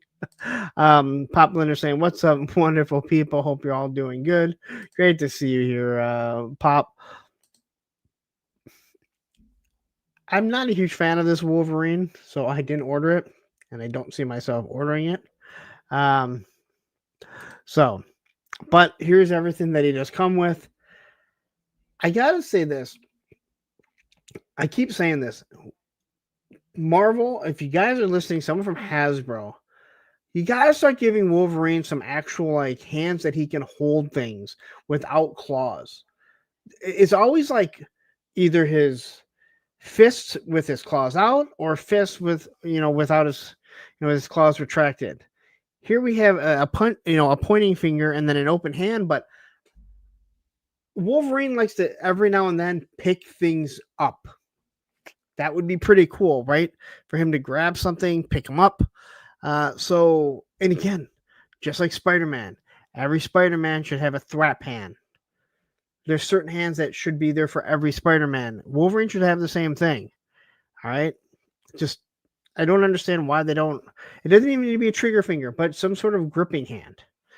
We have Sherlock Prime, who I will see later on this week jumping in here.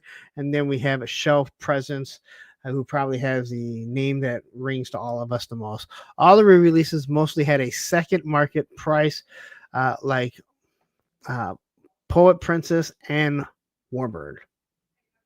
Power Princess. That's what happens when you do things alone. There's this one, though, because I saw someone that still had this in stock, and I was like, oh, okay. But anyway, if you want it, go ahead, order it.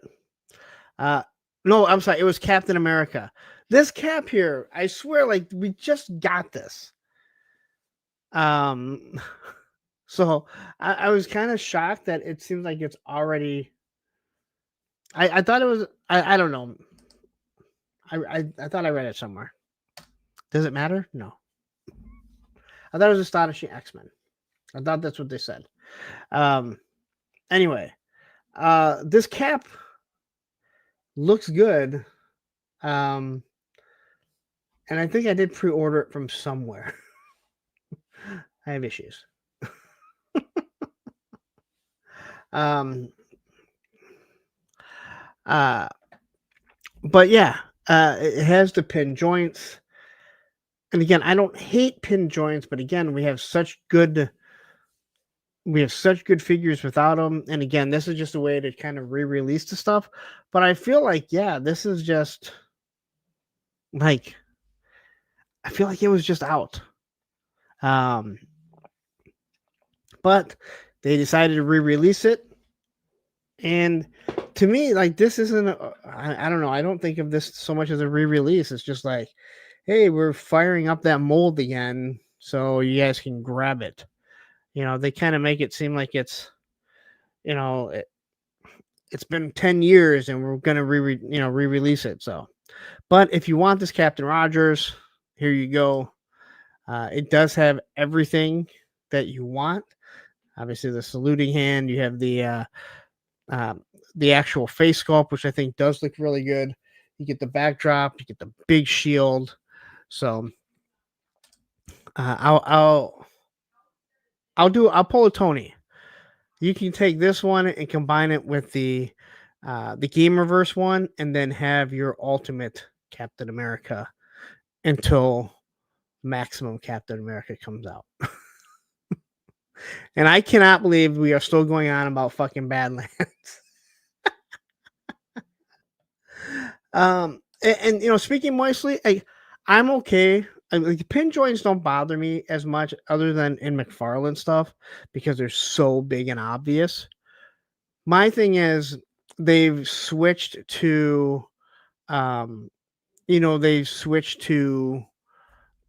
they have these same figures without the pins anymore. So I'd rather not see them if I don't have to. Right. But yeah.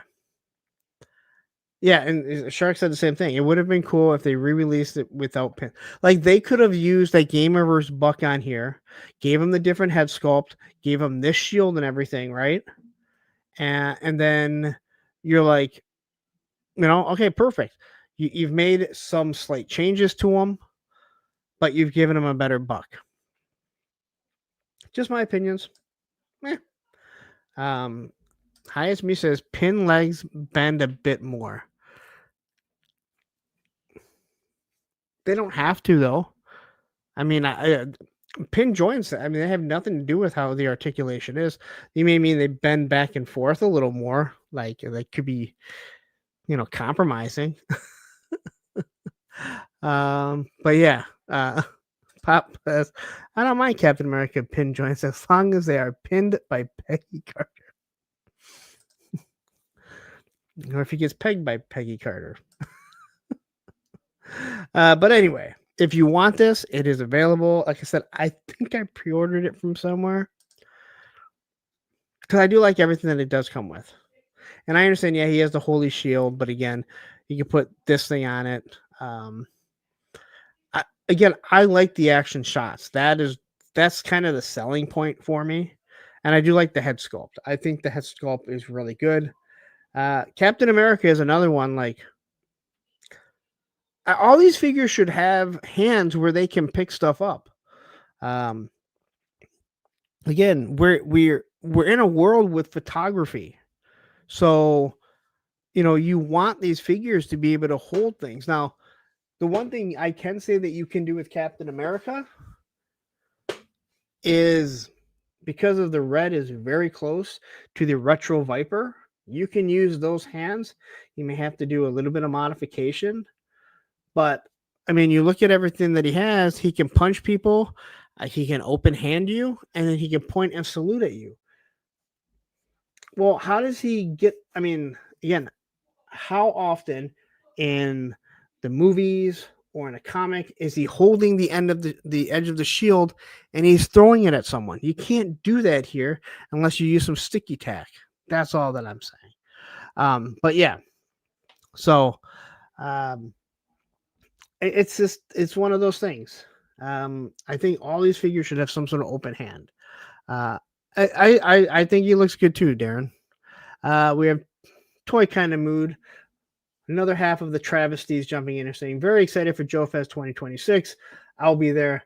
I remember you saying you'll be at 2025 too, and you didn't come. So I won't hold my breath, Travis. But if you show up there, then I'll be happy to see you. I mean, it depends on how much you piss me off that week.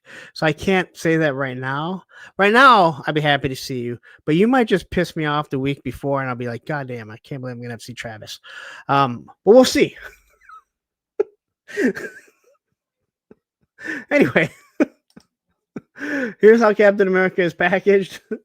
So you're going to have to rip them open if you want to.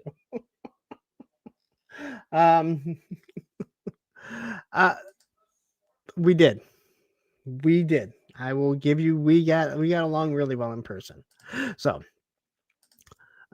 anyway, Now we on to this. This Kith Bash, or whatever they want to call it. Wow. Sherlock says, just get all three and make the perfect figure. That's the Hasbro wet dream.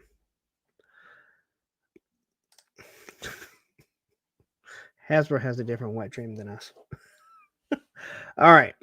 So this is a collaboration with Kith, whatever that is. And they're using the Gamerverse Wolverine and Captain America. They're using a Ryu from Jada Toys and a Mega Man. Oh, I have no problem with this Wolverine, the Gamerverse one. I think he's a little too big, but it's for the video game, so I understand that. And I know you have to do some sort of painting, but holy shit, who thought putting brown boots, the brown underpants, brown gloves, brown, everything on the yellow buck was a good look. This is fucking awful. Like, this looks so fucking horrible. But man, this is fucking nuts. I just think it looks awful. And this is a good looking figure. This is a really good looking figure. But yeah. And Romo does need he needs a roommate this year, because I think my son might not be going, so we might have room on the cot for him. Jeremy Kimberlin jumping in here saying, this Kith thing is going to be a nightmare on Friday. Good luck, everyone. I mean, nightmare for me, because I don't give a shit. Sean Forrester says, this Wolverine is an easy pass. Don't like the colorway. Dude, it looks awful. Like, it's not even that it's a color you've never seen before. It just doesn't work. They don't work well together. So here's all the ones you can see. All right. I actually thought this was kind of made up. But yeah, this is just, I don't know. To me, this looks so bad. So you can see the Captain America there. You can see the Wolverine, which probably tells you, hey, they'll probably re-release these singularly eventually. All right. The Mega Man and Ryu look fine. I don't have a problem, but I don't have any type of connection to them either. I actually think the Ryu looks pretty good. Other than it says Kith all over him. But I like the black suit. I think that looks really good. I don't know why he's giving up his crotch area to Wolverine, who has claws. I feel like that's a nightmare in itself right there. I don't know why you do that. Shark Guy says, it's true to the game. I don't think it looks awful. I just think it isn't a Wolverine look our eyes and brain are used to. No, I think it's awful. I think the brown and the yellow with a blue belt do not accent well.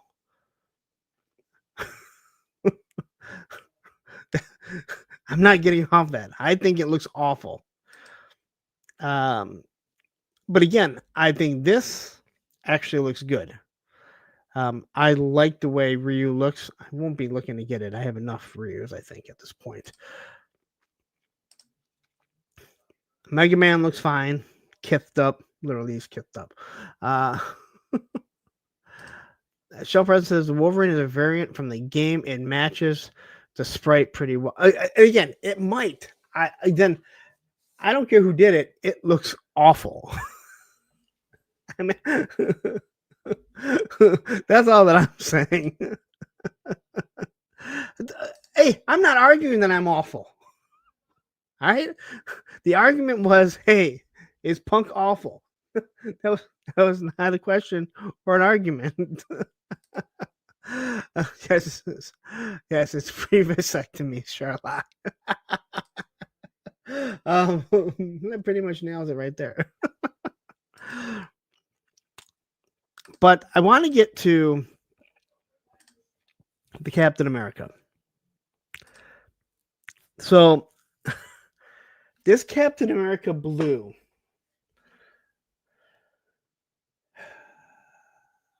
this looks like somebody left Captain America outside or in the window for like 3 weeks, and his blue has started to fade. It is an awful color, and maybe it fits the video game, and that's great, I guess. But whoever did the video game should know this looks awful. Because I had no idea what. Again, I don't even know what the fuck this kit is. All right. It's just, I don't know. It's awful. But anyway, yeah, Tony, I'm with you. It is ugly stuff. And I did want to say hi to Toyomic Displays. What's up? But yeah, I don't know. Just everything about this. Yeah, Totsi here. Like, Totsi's probably been here all day. He's like, I don't even want to talk to this fucking asshole. And then he's like, good Lord, yeah, you're right. This shit sucks. The color looks fucking, again, if you like it, great, get it. I just don't see, I mean, Wolverine, there is a brown Wolverine. All right, I know I have him somewhere here in my plethora of figures. And I'm starting to get this plethora of Wolverines. And there's a yellow. They don't go together. That blue and yellow, and then the blue accented belt. I'm sorry, brown and yellow. They just look awful. And Captain America, again, he looks like like your son left out your fucking Captain America. Like, you just got that fucking game reversed, and you told your kid, yeah, you can play with it. And then you went to fucking Disney for 2 weeks, and your son left him in the window. And then you get home and you're like, oh my God, he's completely fucking faded. That's what his blue looks like. So there it is. I've griped enough. They're available Friday. I don't know. Look up Kith. You figure out. I thought this was a joke when it first went up today. I thought it was a joke. The joke was on me. But they will sell. And the worst thing about it is, I can't speak on Mega Man because I don't have Mega Man, but I've heard good things about it. All these figures are really good figures. So if this is something where you're like, hey, I'm willing to paint it. I wasn't willing to spend, the $55 or $60 on those sets to get the other figure. Well, this is your chance to get this and paint it how you want. So, oops. Shell President says it's funny because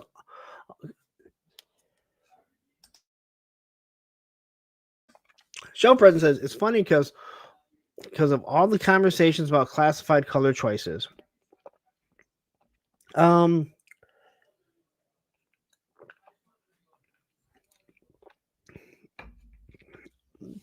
you talking about how they don't look exactly like the original?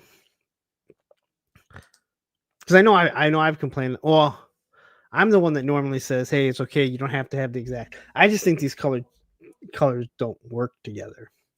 Just my opinion. I just think they look awful. But I said the same thing about Tiger Force Flint. I thought he was awful. I thought he was awful. Yeah, and I'm not even saying they have to be the exact same. I just think that these colors are awful. Anyway. Hi, it's me. Says, what a weird story. You bought a toy, then went to Disney for 2 weeks without your son. It sounds like the roles are reversed. No. I said your son left the toy in the window when you left. And go to Disney and Universal with little kids, and you might be going, why the fuck did I decide to do this? Wade Hollison says that Captain America looks like a Toy Biz Captain America that was left out in the sun inside that yellow plastic. That's what I'm saying. Yeah.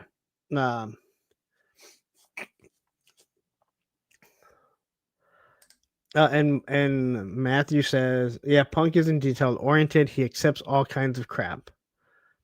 I wouldn't say that, but I understand some of the crap that we get. Anyway, Fresh Monkey Fiction. So they showed off their next long box hero, which is Tarzan. This was at Legion's Con.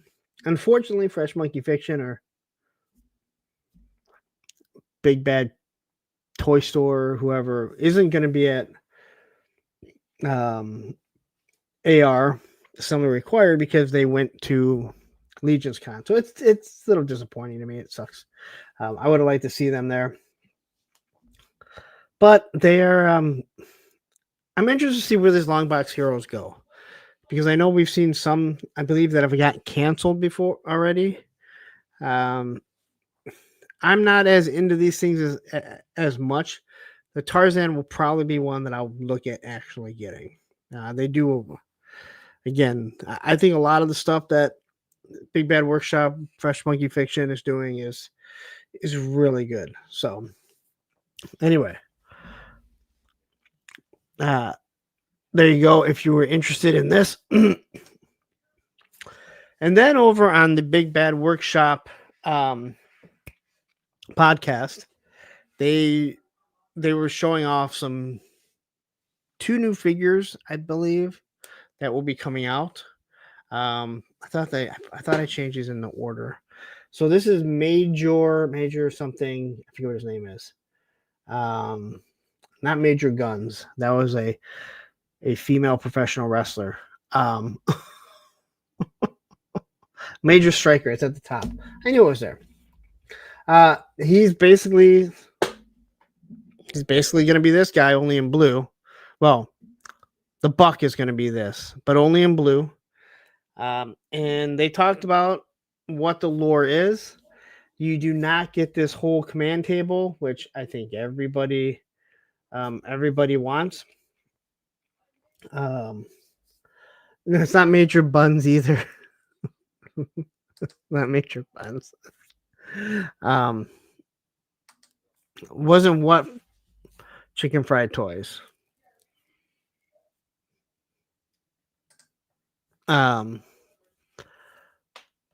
So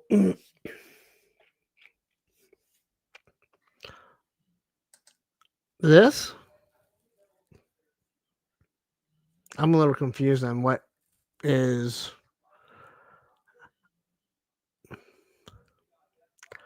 I'm confused over what you're saying, Chicken Fried Toys. Anyway, so yeah, Major Striker here. And he comes from Eagle Force. So they've kind of already implied that we'll probably get more, that we're going to get more Eagle Force figures in the Operation Monster Force, but not all of them.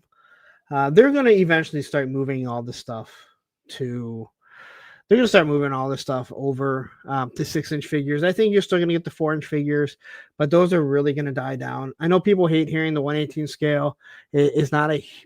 Isn't hugely popular, but it's not anymore. It just isn't. Bobby Wolf says that table is missing the red button. The table is awesome. Yes, the table is awesome. Oh, you were okay. I thought you were talking about I literally thought you were talking about whatever it is, the Tarzan. And Shark Guy's here, member for 19 months. Fresh Monkey Fiction announced Operation Monster Force thongs yet. All I have to say is fucking Phil Collins. I don't know. Maybe I'll shoot Bill a text later on tonight. I'll ask him if his if Operation Monster Force has thongs coming out.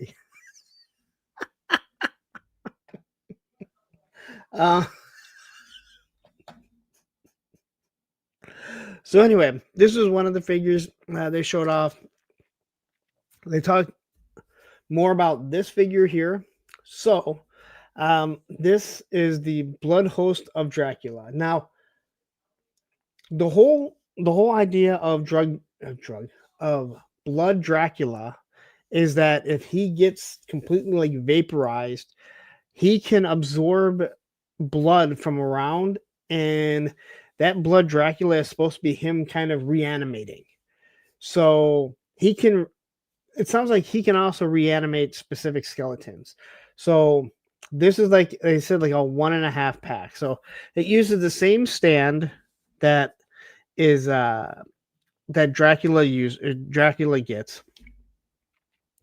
And the same way that it has an arm on the other figure, they decided that they would give you like half a skeleton that is posable, where it's kind of reanimating. But then it also comes with another full blood skeleton. These are fruit skeletons. So Matthew Matson says, "Fuck you, I will never buy it." But yeah. So they're doing, again, I think a 1.5 pack, which probably means it's going to be like $65. I think that's what they priced at something else. Kind of pricey for, a figure that is good. Again, that stuff for that skeleton there, that's good for photography. It's good for displays. If you're collecting just to collect, you might not want it. You might want a full skeleton. I'm sure there will be a full blood skeleton eventually that comes by itself, because they're talking about completely.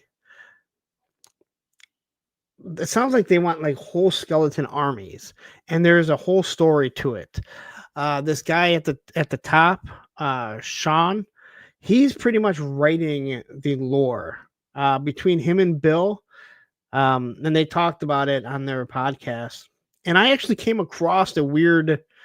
somehow came across a review that this Sean guy did on one of the early Operation Monster Force figures. I'm like, who the hell is this guy? And he starts talking about it. It's like, I know it's kind of weird seeing a toy review on my channel, but he wrote the lore for this because they went to school together. So if you really want to know the lore, this guy, they call him the lore master. It's very interesting. Of what they're doing. They have such a story, in my opinion, from what I'm seeing for this Operation Monster Force, and Crimson Moon and stuff they're doing, that it's actually making people want to buy the figures for that lore. Like G.I. Joe has its own lore.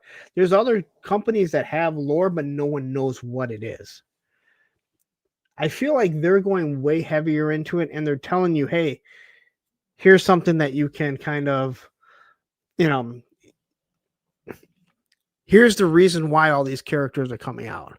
Why we have, this skeleton and that skeleton, and what these skeletons are, and why he's blood. Like, there's so much stuff like that.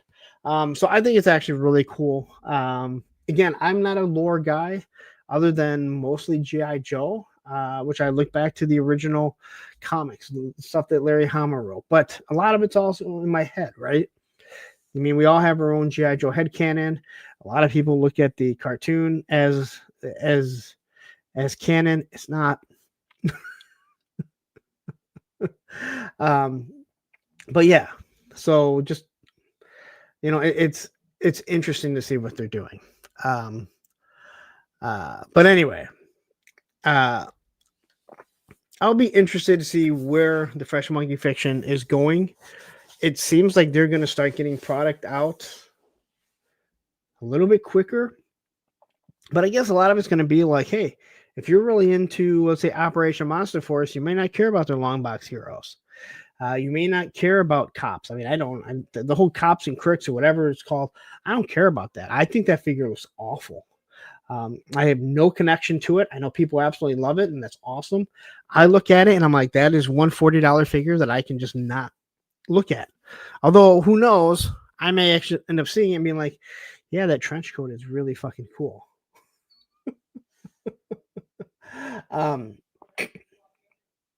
But yeah, it's one of those, it's one of those crazy things of what they're doing. But I know a lot of people have a huge issue with Fresh Monkey Fiction and Big Bad Workshop, whoever they are, because of how long it's taking for product to come out. And it's been an issue. There's no doubt about it. They're not the only ones. But when you continue to push out more product and more product and more product, and there was somebody else. I don't think it was in Hasbro was doing it, because we all know Hasbro was going to come out with stuff. I don't think it was the G.I. Joe stuff, but there was someone else that kept doing it. And I'm like, oh, it was ramen. When I complained about ramen, I'm like, they have got to stop. Now, the difference between ramen is a lot of people already paid for their, they paid for the money. I'll continue to say, like, Fresh Monkey Fiction, you're not paying anything. You're just waiting on it. But, they have to make sure that product is coming a little bit better than what it was. You should get Halloween Boy, because Halloween Boy is awesome. Halloween Boy is awesome. I'll just say that. But yeah. Okay, so I'm kind of reading through this stuff here. And I'm just kind of reading what and I'm not really sure. Like, I see the talking about the beef and the drama. But yeah, there was drama at one of the Joe Fests with a couple groups of people. And yes, there was video of it, and I saw the video. Matthew saw the video. Ed saw the video. A lot of people saw the video, but it was taken down. So I don't I know people don't like to think that there was drama. There was, and it was all caught on video, and it's so petty. But yes, it kind of looked. I don't want to try and read through it, and I'm like, just dead air, right? I could play one of my Mossman commercials. No, there was no drama for quite some time, because it's kind of all been. Well, no, I think there's still drama going on.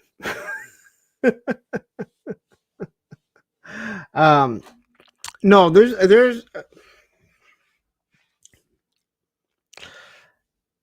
Let's just say there's factions of people that don't like each other, and you know what? There's nothing wrong with that. We all don't have to like each other. As much as people would like everyone to like each other, I don't know how many times I can say it. We went on the playground, and there were kids you didn't like, so you just avoided them. You didn't play with them.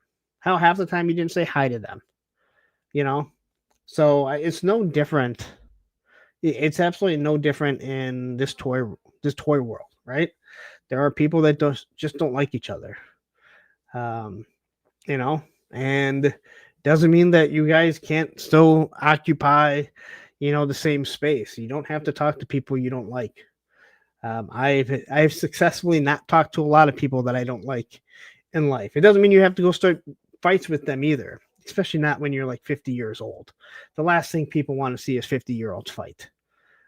It all sounds good until you realize we're all slow, old, don't move very well. We think we move well. The truth is we don't. The truth is we don't. We are lumbering fuckers, and being fast for a 50-year-old is very slow for a 20-year-old. All right. We'll just say that. So 6 for 10 Yojo Jay says, Punk, I saw that video. What happened at Legion Con? I have no idea. I don't think anything happened at Legion's Con. But you do get a Fucking Phil Collins.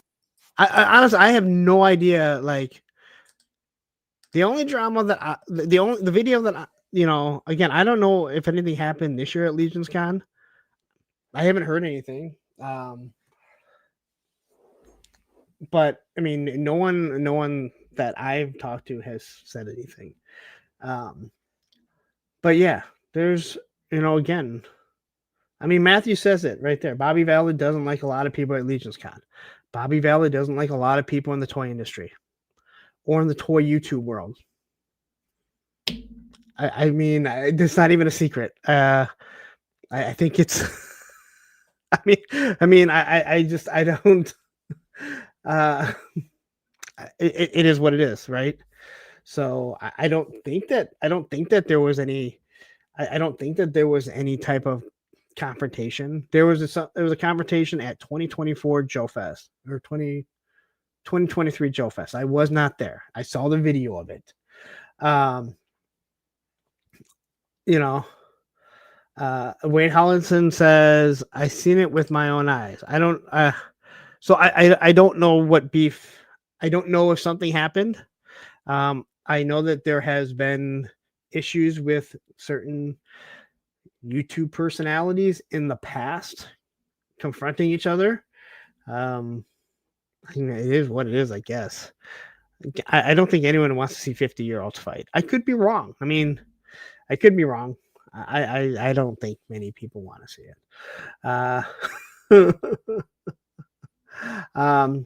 But yeah, so again, I think that's what you guys are talking about. And again, I'm not saying anything that people don't know about or that haven't talked about. But yeah, who knows? But yeah, that's Wade Holland says, if someone sends me a hiss, I'll tell all. I mean, if something happened at one of the shows, I mean, if something happens at a show that big, we can find people that will tell. I mean, this is a very small community. Just because we all don't hang out together, there's definitely B talked to Vala. That's it. He talked to him at the show when he was buying his exclusives. So that's there's no confrontation. Yo, Joe Jerk, what's up, punk? Great to see you. But yeah, no,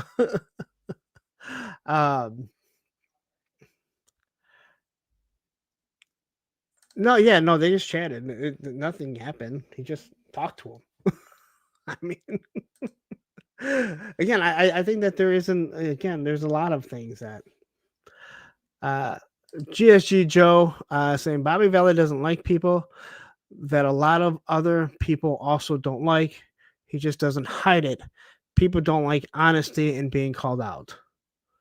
I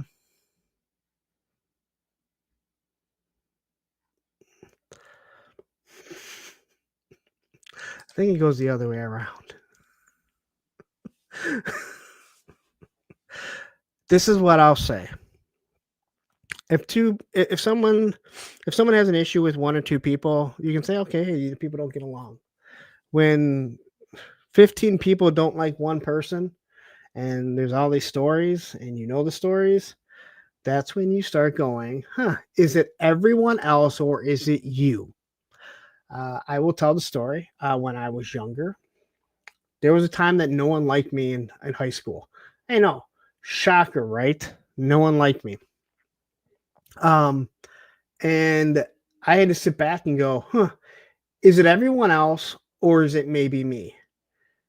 The truth was, it was me and the asshole that I was. Now, the question is, did I care enough?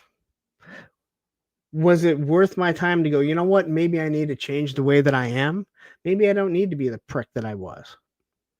That's what I'm saying. I don't really care. There's just, again, it's coming up in the chat. I don't really know why it's coming up. But yeah, you can't, if 15 people have a problem with one person, but very few people have a problem with all those 15 fucking people, who's the fucking problem? I'm just like, who has the fucking problem? Like, why is that so hard for us to understand? I'm just saying, all right? I have 15 fucking people that all get along with everyone else, but one person doesn't like all fucking 15 of them. That's all that I'm saying. And that's fine if you're okay with that. I'm perfectly fine with people not liking me. Right? I mean, I think I've made that perfectly clear. There are people that I don't want to be friends with. I don't accept when everyone gives a fucking apology. You can only apologize so many times and then redo the fucking same thing before I go, you know what? And this is actually not about Bobby Vallis. So before anyone runs back and says, oh my God, Punk said this, there are other people in this community that will fucking do something and then a week later apologize for what they did and that they don't want to do this anymore, and then they fucking come right back and do it all over again. I'm someone who I'm not accepting someone's apology. You can. And I don't mean you, GSG. I'm just saying in general, and people will. I'm one of those people that says that person has showed who they are, and I don't want that person in my life, whether it be from a distance or as a close fucking friend. And I feel like I just continue to see the same pattern from people over and over and over. And sometimes people they ignore when people are blatantly lying. Like, you can see when someone's lying and you're like, why the fuck doesn't anyone listen? Like, they told you who they are. Then they went back and did it and said, I don't want this anymore. And then they fucking do it again, and you go, all right, that's 2. After a while, you've just lost fucking count. And Jerk, you are in probably more of these streams than I am, and connected with as many people as me, if not more, right? Again, we see it. And I'll say it again. I'm one of those people. I don't need to be liked by everyone. Thank God. Because if I was someone who needed acceptance, I would be fucked. I would be fucked if I needed acceptance, because God knows I am a lightning rod, because I'll say what I want to say. But it just, some people can just walk away. And I've said it before. Sometimes I want to be like Captain America or Steve Rogers in the Avengers movies, where he says, sometimes I wish I could, he goes, I wish I could just walk away from it. And Tony Stark says, no, you don't. He's like, no, I don't. Like,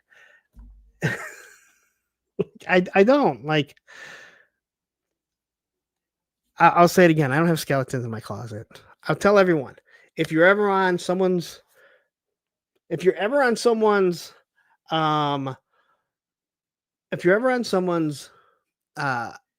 members only stream and you say something, remember that shit can be screen recorded, and somebody will, and they'll send it to that person that you said it about.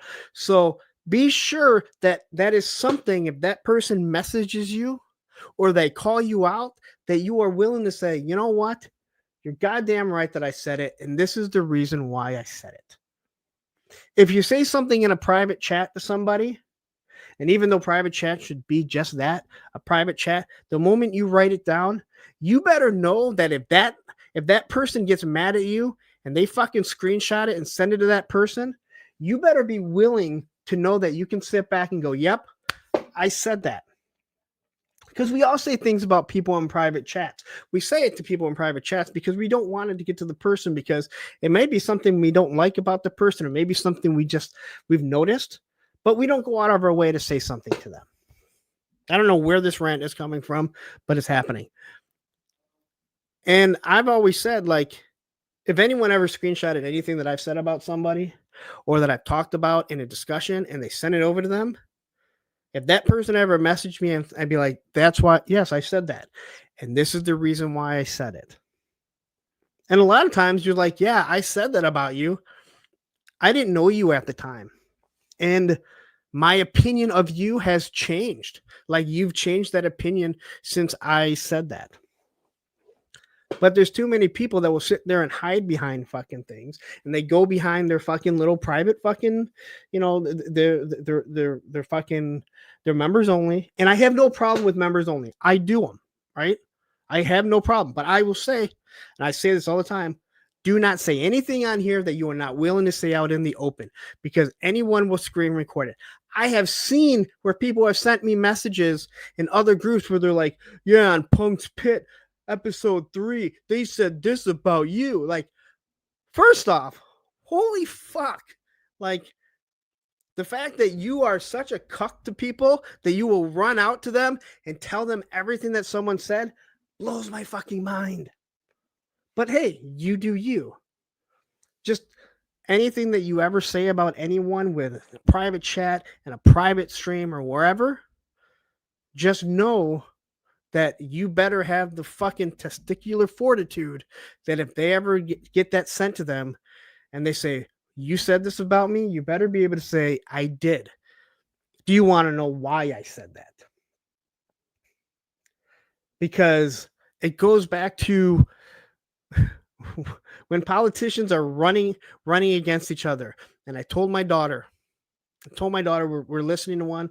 I go, you see this? You see what they're playing that she said? She said it. But what is the context of what she said that in? Because you could take a lot of what I've said and go, dude, listen to what he said, and clip certain things. And without somebody sitting back and going, hey, what's the fucking context of that? It doesn't make sense. You know? And again, just know that, and this is just word for, and this isn't for the fucking toy world. This is for reality and the world, the real world that people should live in. If you're gonna say something about someone, know that if that person gets mad at you, there are vindictive people that will go, hey, guess what this person said? I have so many fucking conversations with different people in this community. Some that I'm no longer friends with, some that I'm really good friends with. And I've seen the stuff that they said about certain people. And I could easily go and say, hey, look, I'm going to screenshot this and I'm going to send it to this person, because this person now is all buddy and chummy with them. But I don't do that, because that was a private conversation between us. I know there are some big names that do that, and they send it to the YouTubers because they want them to say shit. So that's what they do. They have a conversation with someone, and no sooner than they are getting that conversation, they are messaging it to another YouTuber that they know is going to fucking go off and defend them. We call those cucks. And sad thing is, a lot of those cucks have their own cucks. It's kind of fucking crazy. But hey, if that's what you're into, awesome. Just know that eventually you'll be called out on it. And just, hey, the question is, are you willing to stand up for when somebody says, hey, you said this about me? I did. Do you want to know why I said it? Or maybe they'll even say, hey, someone sent this to me. Why would you say this about me? Well, okay, that's, yeah. Wade Hollison says, I'm sending all this shit to Bobby anyway. That's fine. I'm sure there are people that will go back and watch my stream and they fucking cut things and they'll fucking send it. Dude, I get it. I get it. I don't really care. This isn't all about Bobby. That's another thing people have to realize. Not everything is about them. And what I love to say, and I love to tell people, is, if you think something is about you, it's probably not, but you may want to look in the mirror and be like, because if you think it's about you, it must be something subconsciously. You're like, shit, dude, why is he talking about me? Which I've had people think that I'm talking about them. And I'm like, it has fucking nothing to do with them.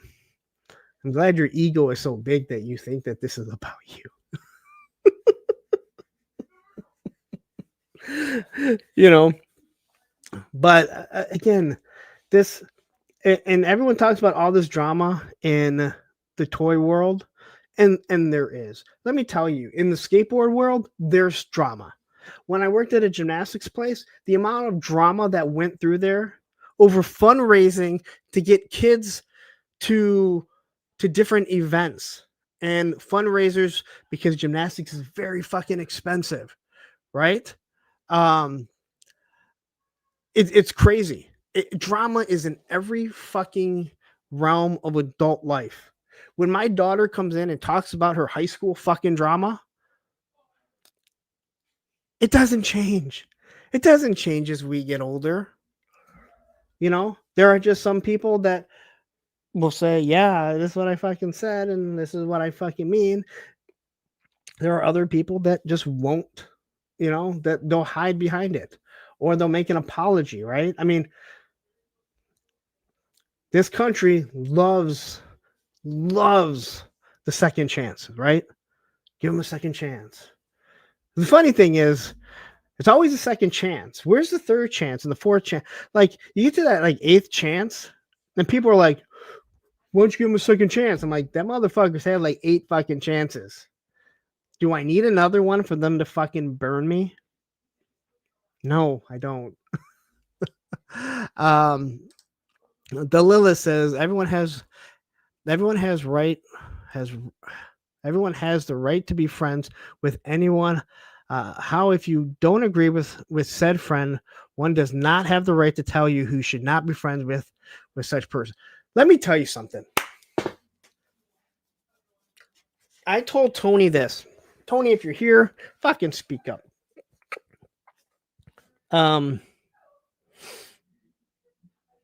There are certain personalities in this realm that do not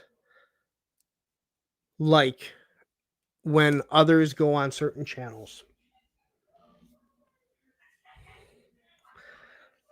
And I told Tony that if somebody ever asks you to come on to a show and you ever have a fucking thought of, you know what, Punk may not be happy with me if I go on it, then your fucking call to me should be, you know what, fuck you, Lawrence. You're a fucking piece of shit. I will never tell anyone who they should and shouldn't be fucking friends with. My beef with someone is not someone else's fucking beef. And believe me, there are a lot of people. There are a lot of people. And it's not in this. It's not just our G.I. Joe community or whatever you want to call it. I hear about it in the fucking Motu. I've talked to other people that like I rarely talk to, but I've gotten to know them, and they'll be like, yeah, there was this one guy and he fucking was like, you can't be friends with this person and you can't be friends with that person. Fuck you. Like, don't ever fucking tell me. Like I said, my beef with someone or my dislike for someone is not someone else's fucking dislike. And it's something that I will never get.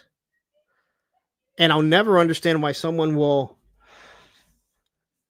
cower to that. That's just me. You know, if someone is not going to like me because Matthew is my fucking moderator, fuck you, dude. I already know fucking people don't like Matthew. That's a conscious decision. You know, like in all honesty, like I don't get it. Like,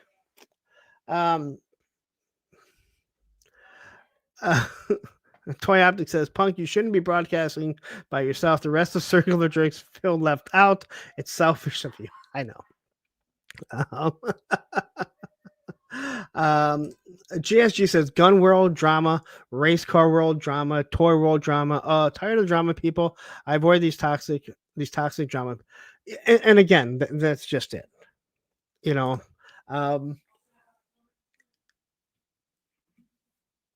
you go to a show and you see people you don't like, you just avoid them. First off, you're at someone else's fucking show, something that somebody put a lot of work into. You're an adult, right? An adult. That should be number one. But you're at someone else's convention. You don't go and confront them. You don't start shit with them. Okay. You just, you just go about your business.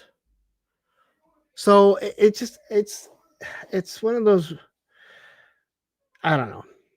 It's one of those weird things. And everywhere in life, to this day, there's fucking drama. I hear about the drama in the copy industry. I mean, they're fucking selling copy. Well, I don't sell copiers. I fix copy machines.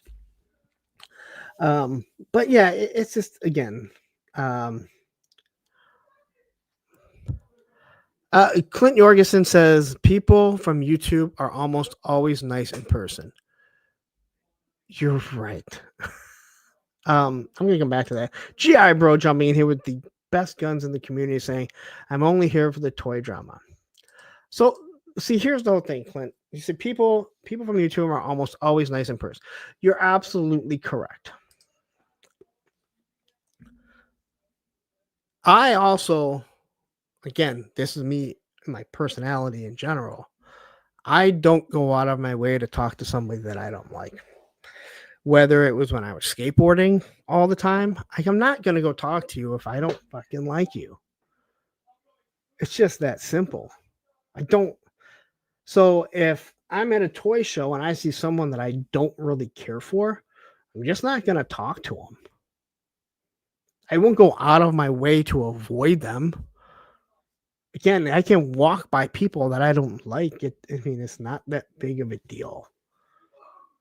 Now, you don't have to say something or start something all the time. It's just really, it's a strange world that we live in. And once again, it has, I mean, we're talking about toy here, the toy drama, the toy world. But it has nothing to do with the toy drama, the toy world. It's the world in general. Pop says, who wouldn't love Tony's face? He'll save your life. I don't know how this happened. This is the reason why I have to have a topic, because you'll let me go off and I'll just start rambling on about shit. And for the record, I didn't bring it up. It was in the chat already. All right. But again, I don't, I don't lie about things. Lying seems exhausting. Like, to the people who lie, it seems exhausting to have to remember each lie that you tell, because then your lie compounds on another lie, and then it's another lie. I'll never understand. I'll never understand people who lie, and I'm one of those people that will remember like little details, and I'll be like, Hey, do you remember you told me this? And they'll be like, I don't know what you're talking about. And I'm like, if I remember the story you told me about you, how do you not remember? And again, not toy related, talking about life in general. Mython the Python, I haven't seen in a while, says, it's so funny. I step away for a year and there's still toy drama going on. Haha. Oh God. Again, I mean, unless if you thought you were the toy drama, you stepping away wouldn't change anything. But I don't think it's ever going to go. Again, I don't think drama in any walk of life is going to go away. It's just how it is. Again, I've been left by myself to talk, so that's why you hear me ramble on. GSG Joe says, I wish I was healthy enough to just be able to go to any of those shows. Many of those people are so blessed and lucky and must be blind to it all or something. I'd be the happiest guy if I could go. I think a lot of, again, I truly do believe, I do believe a lot of people are in this, and again, in hobbies in general, but we're talking about this hobby. I don't think they're happy. I don't think they're happy being part of this community or whatever. I don't think they actually like collecting. They like to find something that they can dispute about. And YouTube has made everything super easy to do, right? No matter what. Tim H says strong personalities will always have people who don't like them. Friend to all is friend to none. You are absolutely correct. And that's why I'll say it again. Like, YouTube is not for the YouTube is not for the insecure. I can go through some of the comments that people leave for me. And I mean, I can see it sometimes. I can see it sometimes when they're in the chat, what they'll say. Like, if you are insecure, if words hurt you, and before anyone says words don't hurt people, words hurt people really bad. This is not the place for you. It just isn't. One thing, most of my fucking chat treat me like total fucking shit.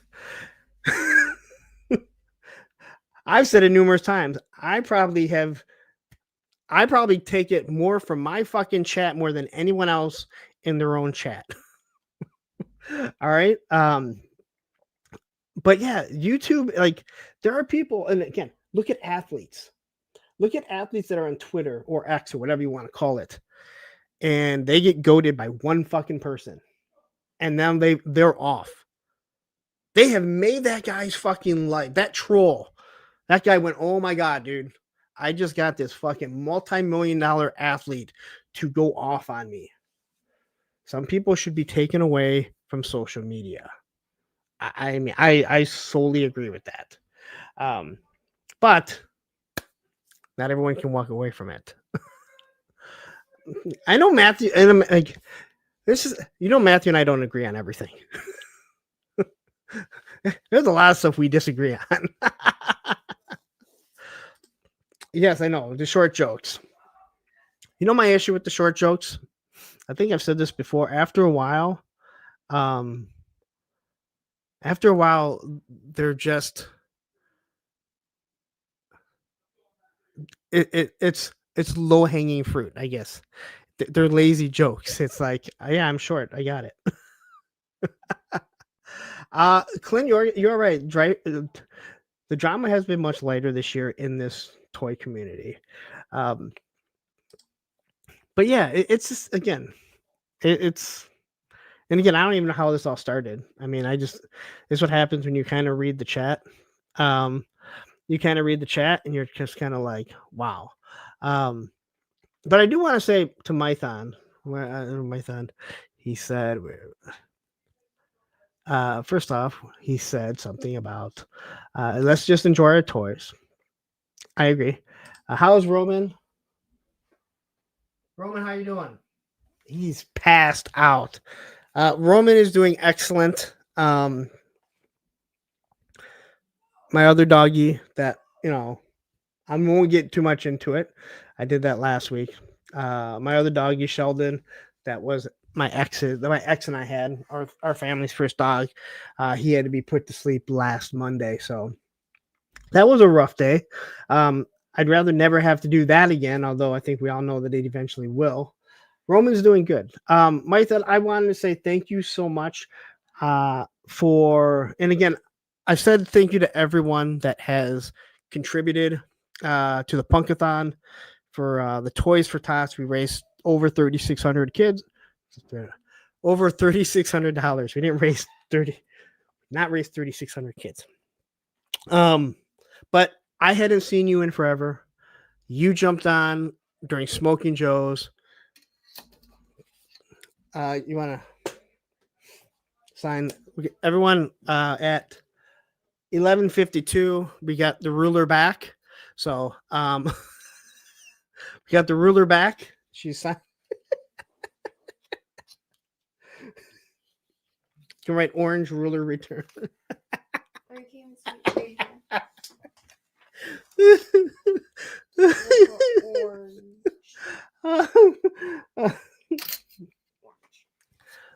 If you guys, that was a year ago, right? Over a year ago with the rulers. Maybe not over a year ago, but it's getting. It's yeah. It was last school year. But Martha, I just want to thank you very much. You came in, you donated a huge chunk of money, which was meant so much. But the fact that I haven't seen you on the socials in however long, that was awesome. So thank you very much. And again, everyone who donated, I'd say thank you. But when I see someone who hasn't been on or involved or too much in the community for that long, and just kind of pop in to throw that there, it's huge. What were you grabbing? Oh, so quickly, to all the people wondering what's up with this, last year sometime on a Monday during the show, Olivia came in and was looking for a ruler and wondering if I had a ruler. I'm like, why? I don't have a ruler. What do you mean you just all of a sudden needed a ruler?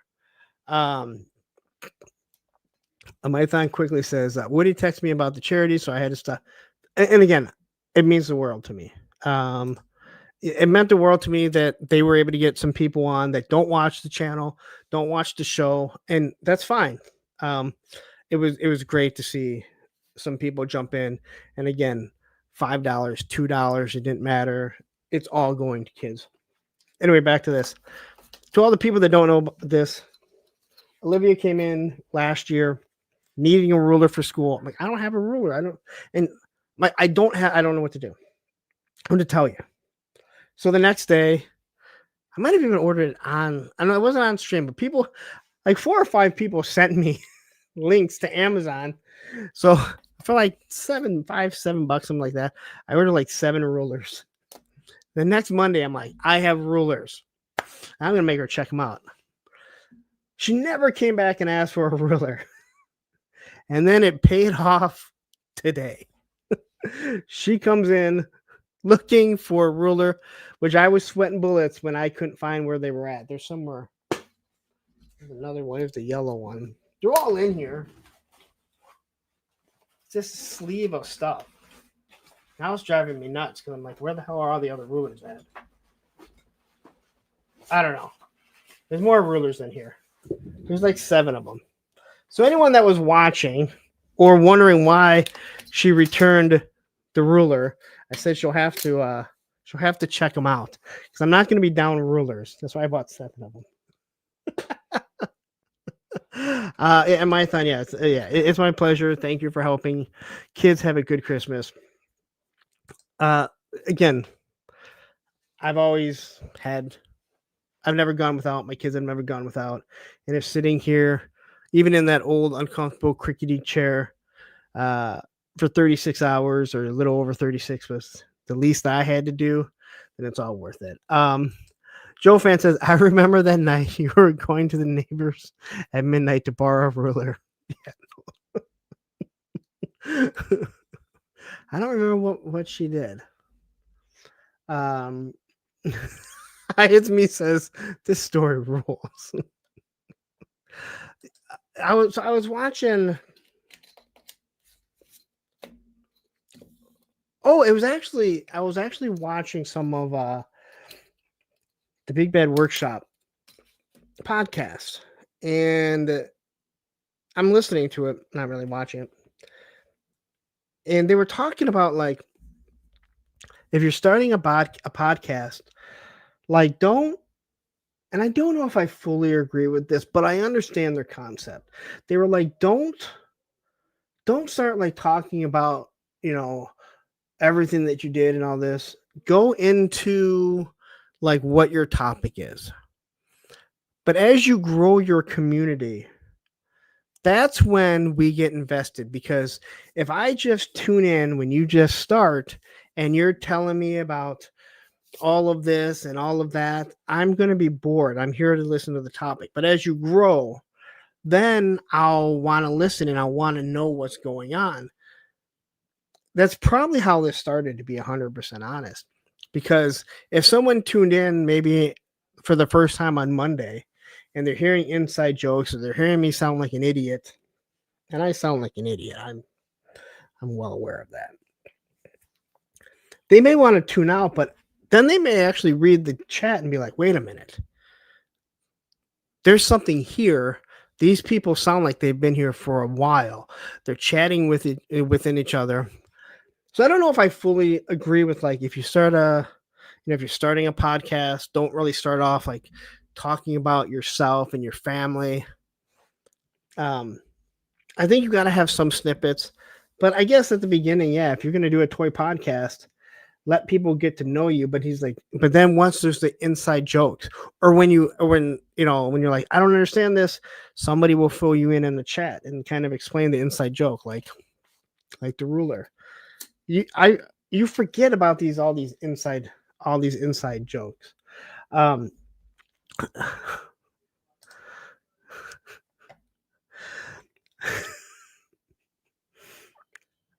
Before I did a show with Baldy, he made a comment about how, oh yeah, Punk would just abruptly end a show for no reason. And I was like, dude, my dog got sprayed by a fucking skunk. I didn't just up and stop it because I'm like, you know what? I'm done. I'm like, what was I supposed to do? That was that was awful.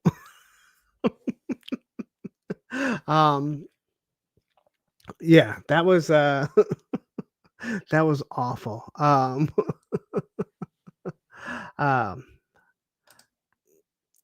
Says I'm a replay guy. I've never been on live. You're always here live. I see you all the you're here all the time live. What are you talking about? You may be on the replay crew, but you're still here all the time. I see you. Yeah. When a lot of shit's happening. Going on 3 years? This will be, well, it's been 2 years, I think. 2 years of doing lives. So I think we're going on, I have it as season 3. I started in November. And then at my first full year, I think last year was the second full year. And this is maybe this is year 3. I don't fucking know. I should probably look, huh? It's crazy. It's crazy what the show. It's crazy that you guys all tune in every fucking week to hear me talk. And I'm like, what? I'll tell you right now, I still sit back and I go, why are people here? Like, what are people like?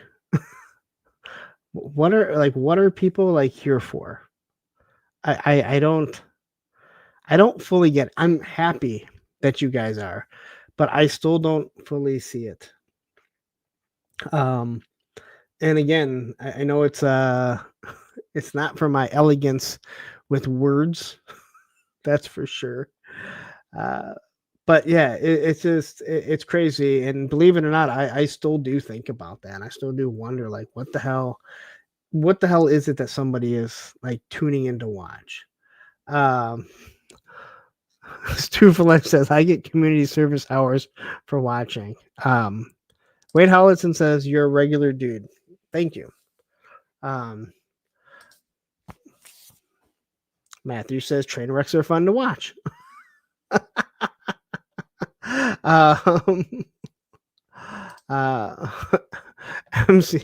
MCR says, I have never smelled how a skunk attack smells.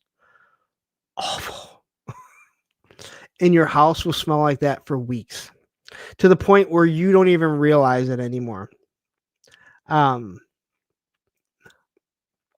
yeah, Optic says, we don't see it either. It's more like an abusive relationship.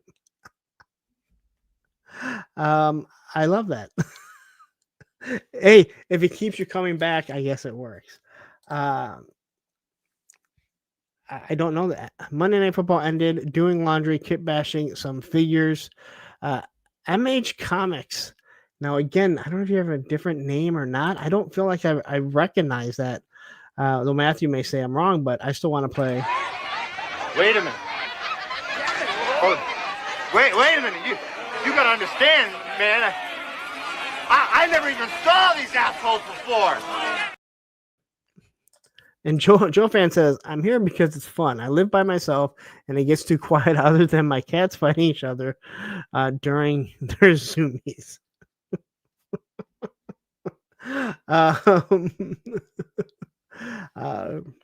No, again, I do. Again, I'm here alone. I understand Circle of Jerks more than anything, to be 100% honest.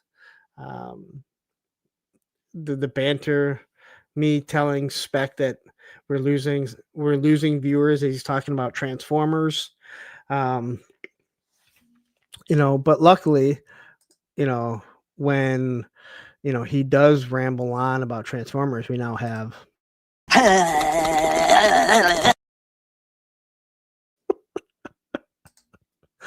we have Lickety Baldy to let him know that it's time to wrap it up and that's all I gotta say about that. But anyway, it's time for me to go. It is after midnight here in Michigan. I will be on Circle of Jerks tomorrow at 6:30 p.m. I believe we have a show. Tony, Spec, do we have a show? Baldy doesn't really let us know what the thumbnail is or anything till usually Tuesday. So you can find us over there on Baldy's channel, 6:30 p.m. to about 8 p.m. I think we run. Toy Optics says, people love when I talk about Transformers. They sure do. They sure do. Well, you're not on tomorrow anyway. And Tony's working. Toy Optics is working. Terry's probably sleeping. So it might just be me on Baldy's channel all alone for all I know.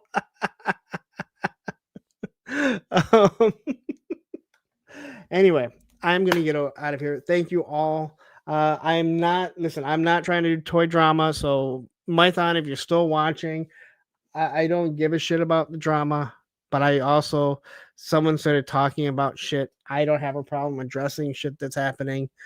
I'd rather just be the idiot that I am and have fun. Seriously. But anyway, I'm going to get out of here. Toy Optics says, Veterans Day, I have it off. Oh, okay. So I guess you will be here. He says, just a very special Baldy and the Punk. All right, so Spec will be on tomorrow. So it might just be me and Spec for all I know. Anyway, I'm going to get out of here. Thank you all for tuning in. Tomorrow, check me out on Circle of Jerks with Toy Optics, who's also known as Spec. Baldy, because it's on his channel. I don't know who Tony's fucking kidding. He's taking his fucking computer to fucking work so he can be on the fucking show. So Tony will be on. Will Terry be sleeping? I don't know. Terry might be like that. Be like that Wiggle, the one that had narcolepsy, who always fell asleep. Where's Jeff at? And they're all like, where's Jeff? I'm like, dude, you guys need to get Jeff some fucking help, dude. The guy just fucking falls asleep anywhere. You're not good fucking friends. This Thursday, I will be in Iowa for assembly required. So my show will be pre-recorded with MJM Customs. That is Mikey. It is a great one. It is 3.5 hours long. So buckle in, get some popcorn. Technically, you can pause it, but there will still be a chat. I'm actually going to get out of here. If I don't stop talking, I never will. Take care.